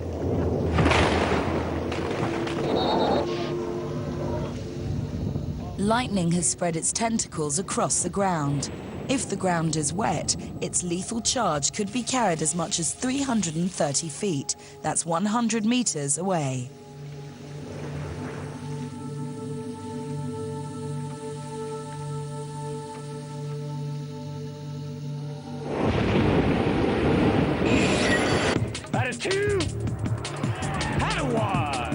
And it's a fact that more men are struck by lightning than women, and quite often it's sport that's to blame. Men spend much more time out in the open. There are tales of some lucky escapes. The bolt of lightning struck me in the left temple, went through my entire body, came out my feet, blew both shoes, 15 foot to either side, and the residual bolt actually knocked down the catcher, the batter, shortstop, second baseman. Everybody on the field was flat on their backs. In the USA, 84% of lightning victims are men. They're usually struck on Saturday, Sunday, and Wednesday afternoons, all traditional times for men to sneak away and fish and play golf. These two sports hold the record when it comes to lightning strikes. Most golf courses are only too aware of the danger. Many have installed detection systems so that they can get players off the greens in time. Golf is the most popular sport in the States for middle-aged men. And there are at least 5 deaths a year caused by lightning. And then just a bright light, and it just knocked me right off my feet.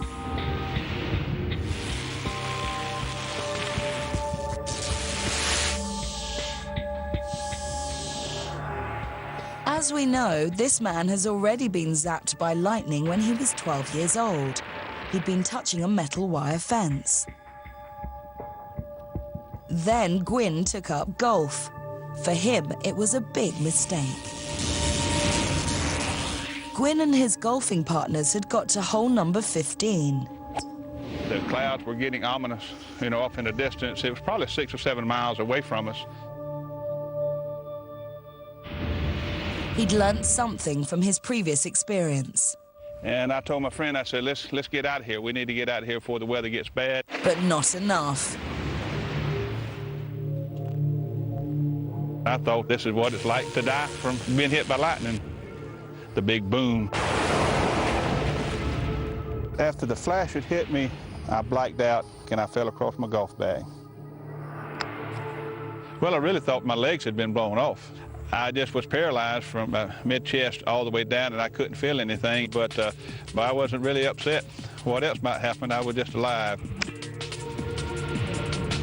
Gwyn had no lasting injuries, but not everyone is so fortunate.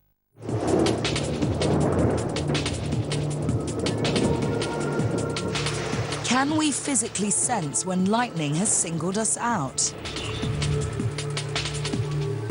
If you're under a thundercloud and your hair starts to prickle and stand on end, then you know it's attracted to you, like a bee to the honey. That's when you're at your most vulnerable, and when it's almost too late. So what are your chances? Lightning kills 10 to 20% of the people that it attacks. It's like one enormous electric shock. If the current which powers a light bulb can kill, think what lightning can do. It's up to 1,000 times more powerful. And if it doesn't kill, it can badly injure. When lightning strikes, it can send the body into spasms so violent that it can damage internal organs. The heat from a lightning strike flashes over the body in milliseconds, long enough to cause multiple burns. Most people die because the rhythm of the heart is stopped. It's estimated that 3 out of 4 survivors will have long-term injuries like paralysis and brain damage.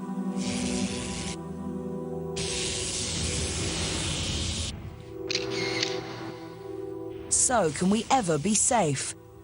There are a few simple rules. If you're caught in the middle of a thunderstorm, avoid anything metal. Remember the women in the English park. And never stand under a tall tree, particularly if it's on its own. Trees are like tall buildings and mountaintops. They're most at risk.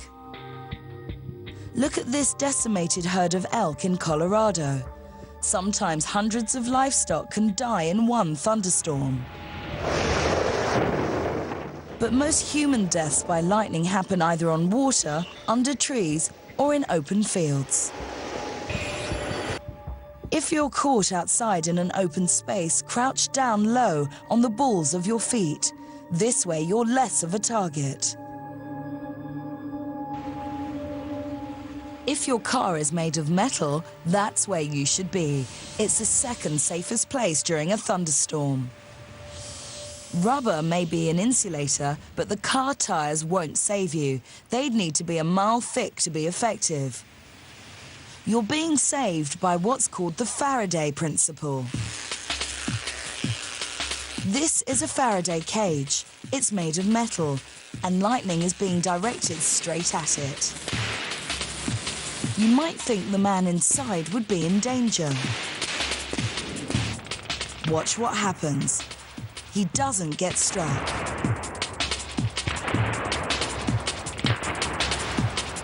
The lightning hits the cage and travels over the metal like a skin. Because in this case, electricity prefers to sit on the outer surface. It cannot penetrate.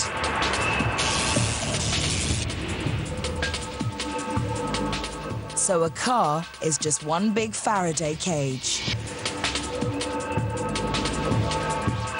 On a busy American highway, this car was hit by lightning. It struck the aerial and then invaded the electrical system. We saw a big burst of flame in the front. It hit the antenna and it looked like it exploded from the hood after it hit. I didn't know what happened. I got a a signal that my front headlights were out, and smoke started to fill the car, and people were yelling at me to get out of the car. The driver was safe, shielded by the shell of the car acting like a protecting cover of skin. Now, who said lightning never strikes twice? What about 3 times? Remember Gwyn, who got struck standing by the fence? And on the golf course, he struck unlucky a 3rd time.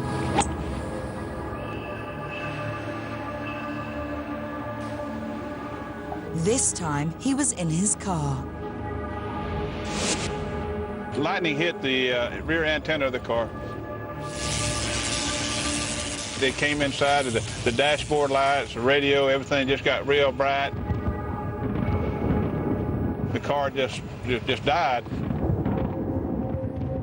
Scared the stew out of me, and so I had to slow it down and then pull off on the edge of the road so I was safe, because I had no lights, no power, so nobody could see me. Thanks to the Faraday principle, when the lightning struck, his car protected him.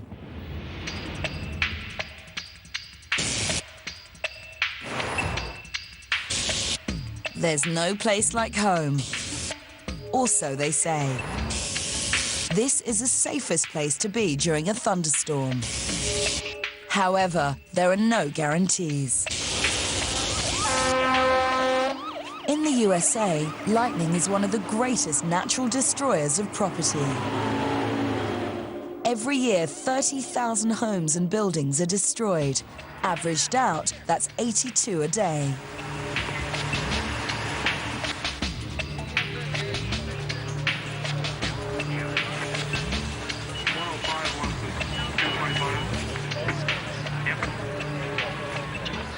In June 2000, this apartment complex in Tampa, Florida, took its 2nd hit of lightning in 2 weeks.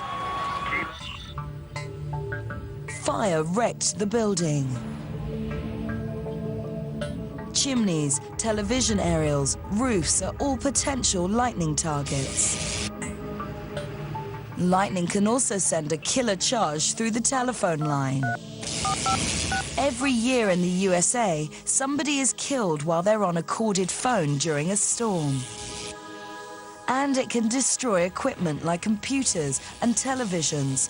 Once it's in the electrical system, it can devour every appliance that's plugged in. And it can get you in the shower, bath, or sink, because metal pipes and water can carry lightning's destructive charge. All these systems are made of materials that conduct electricity, providing easy paths for lightning.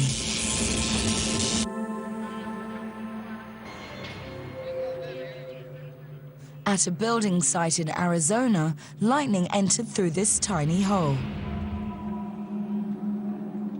The average width of a lightning bolt is the size of an American quarter coin. This bolt killed one of the builders sheltering inside. So much energy comes down, it has to find a ground, and that ground is a nail that's into the concrete in the floor, and his foot is on that nail. So it comes down, he receives a wound to the head, to the chest, and then an exit wound out the left foot.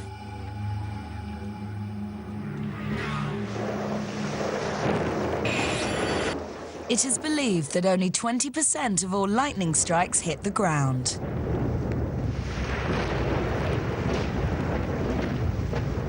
The rest happen in the clouds. A thundercloud is made up of positive and negative charges, just like ordinary electricity. And to make a spark, one charge needs to connect to the other, and often the quickest and easiest way is to make that connection in the sky. This can happen within the same cloud, or with a neighboring thundercloud. It's commonly called sheet lightning. When lightning stays within the clouds, it creates heat, light, thunder, and radio waves that dissipate harmlessly into the atmosphere. But what happens if a plane flies into the path of lightning? Over 30 million plane journeys are made every year, and each aircraft gets struck by lightning at least once a year.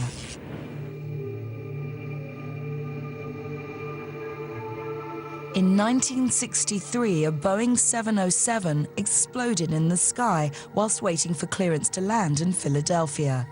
There was a flash of lightning, followed by 2 explosions. The fuel tank had taken a direct hit. All 81 people on board were killed.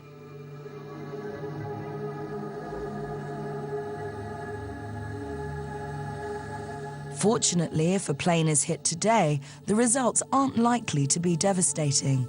They're built to fend off attacks from lightning.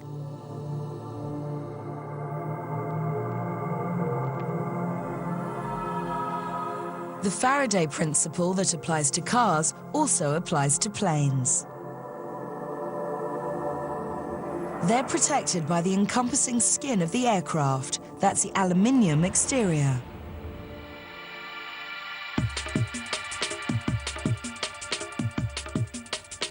Before a new design of plane is allowed to fly, it's zapped to make sure it's lightning safe. This laboratory creates its own version of natural lightning. An aircraft panel usually found on the wing is about to be struck.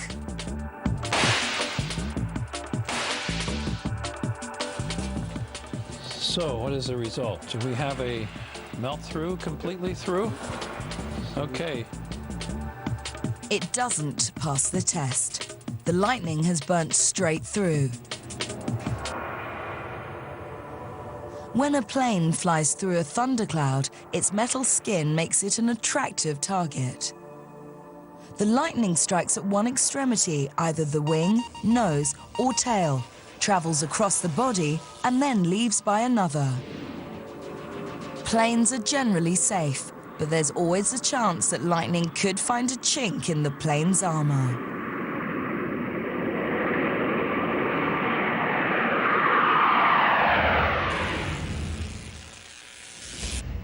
Everything is at risk from lightning.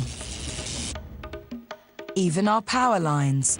They're tall, made of metal, and strung with wires, the perfect prey. They provide the ideal opportunity for lightning to wipe out cities in one fell swoop. This way, lightning could invade the whole power system, causing it to overload and fail. New York City, 1977. 4 lightning strikes hit, one after the other, in the space of an hour. As each strike hit different sections of the power system, the city ground to a halt, even the subway. How long were you stuck for? 45 minutes. The lightning had targeted crucial transmission lines between substations. It was like a military attack. The city was in chaos. Looting broke out, and central New York came to a standstill. Even Wall Street closed down. It took 25 hours to get the city back up and running.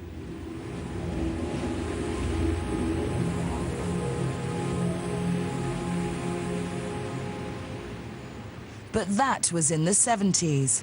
Technology has moved on.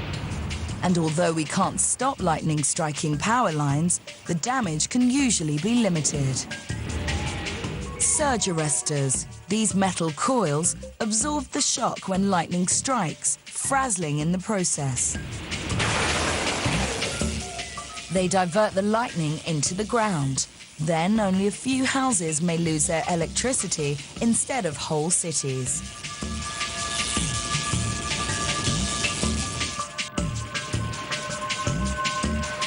But there's not much that can be done if lightning strikes in woodland.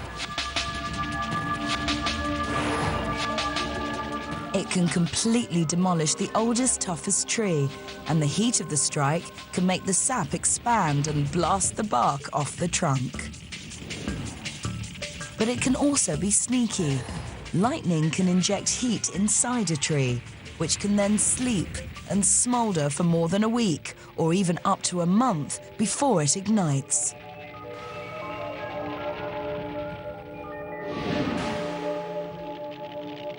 Around the world, it's reckoned that hundreds of forest fires are triggered by lightning every day. Lightning is the biggest natural cause of wildfires. In the USA, around 10,000 forest fires a year are blamed on lightning. Millions of acres of forest are razed to the ground each year. Europe in 2003 had one of the hottest summers on record. Portugal suffered its worst fires in living memory, many of them triggered by lightning. 15 people killed and swathes of the country's forests destroyed in 2 weeks. There was over $1 billion worth of damage.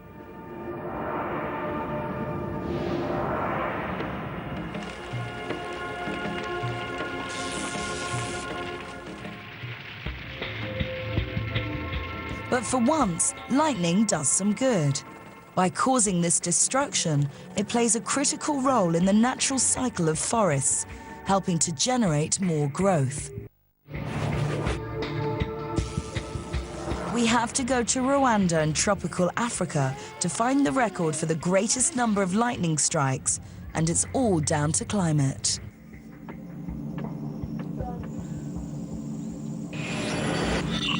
It's warm and humid, and much of the country is mountainous. Perfect conditions for thunderstorms during the rainy season. Parts of Rwanda have thunderstorms every day for up to 6 months of the year.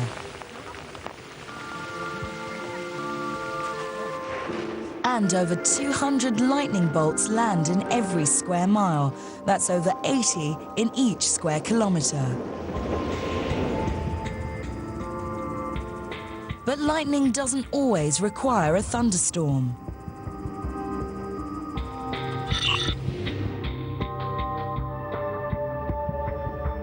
It can also be made within the ash cloud of an erupting volcano.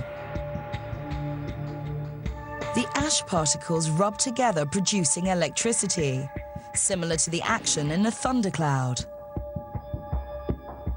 Violent tornadoes can also produce lightning. Though rare, it's even seen in a snowstorm. It's called thunder snow.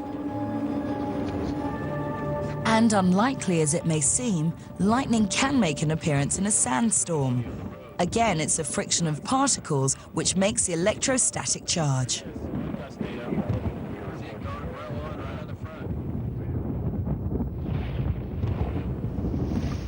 So what about that common phenomenon, heat lightning? Seen on hot, clear summer nights, heat lightning is a flash from a thunderstorm too far away for the thunder to be heard.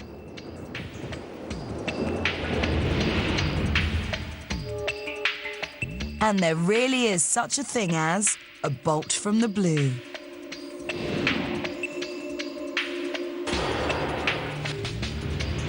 These lightning strikes can land up to 20 miles or 32 kilometers away from the storm and seem to come out of a clear sky. It's thought that these rare giant flashes carry several times the destructive energy of a regular lightning strike. There's much about lightning we still don't know. It was only in 1989 that scientists found evidence of yet another form of lightning. These bizarre red-colored sprites and blue jets. They live in the atmosphere, where it's usually too high for planes and too low for satellites. The University of Alaska took this little scene footage from specially equipped planes.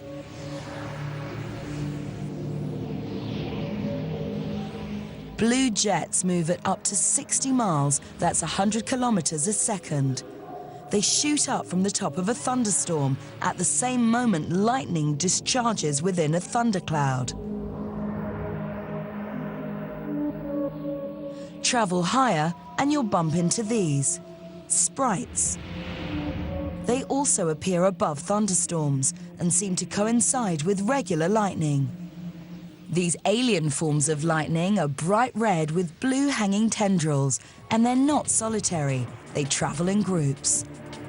Scientists are still speculating about their energy and their destructive powers. But there's one other extraordinary form of lightning that they don't know much about, and this one's found on Earth. Ball lightning is one of the great mysteries of the natural world. Its existence has been reported as far back as the Middle Ages. This footage was taken in northern India in the summer of 2002. It had been unusually hot and dry, with fast scorching winds during the day. Between June and August, this bizarre phenomenon reportedly appeared at night throughout the region. It was seen by hundreds of people. Just smaller than a football, it moved up and down, a few feet above the ground, emitting a low hissing sound and radiating heat.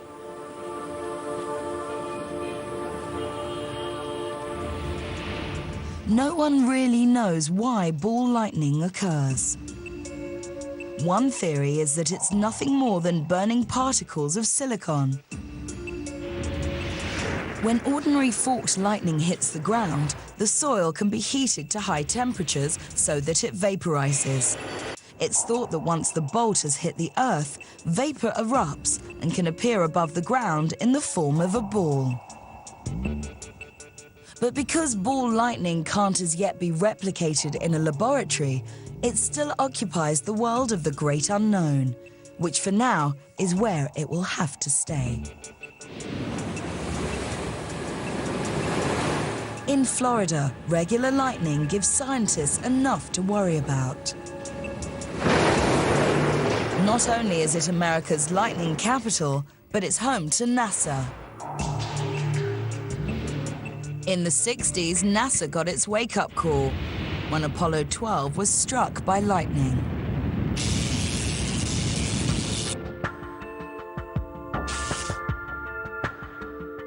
Now it has the best lightning detection and protection system in the world, on guard 24 hours a day. T-minus 10, 9, 8, 7, 6, 5, 4, 3, 2, main engine start, 0, and liftoff.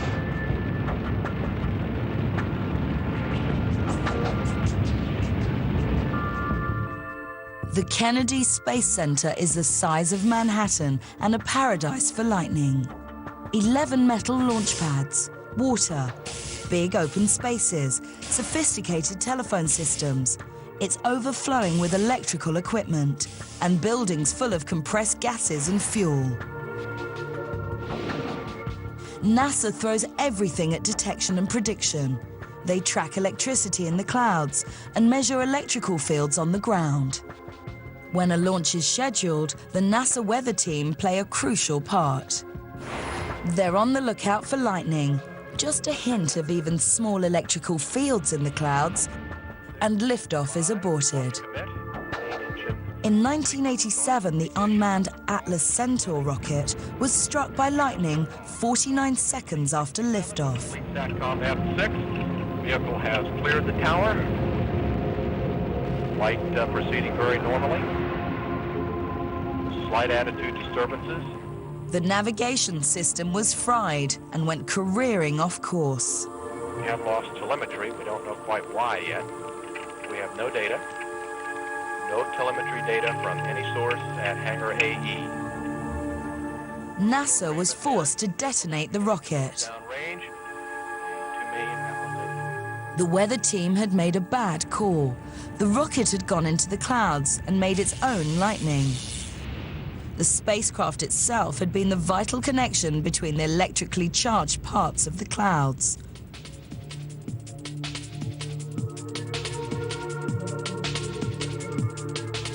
In 1 microsecond, rocket-triggered lightning had wiped out millions of dollars and years of planning.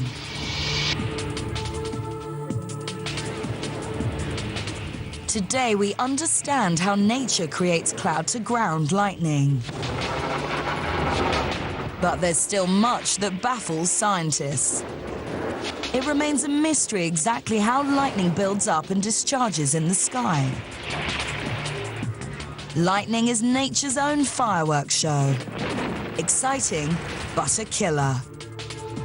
So powerful we can never tamper with its strength. Like a bullet from the sky, it strikes. Built for destruction, unpreventable and deadly.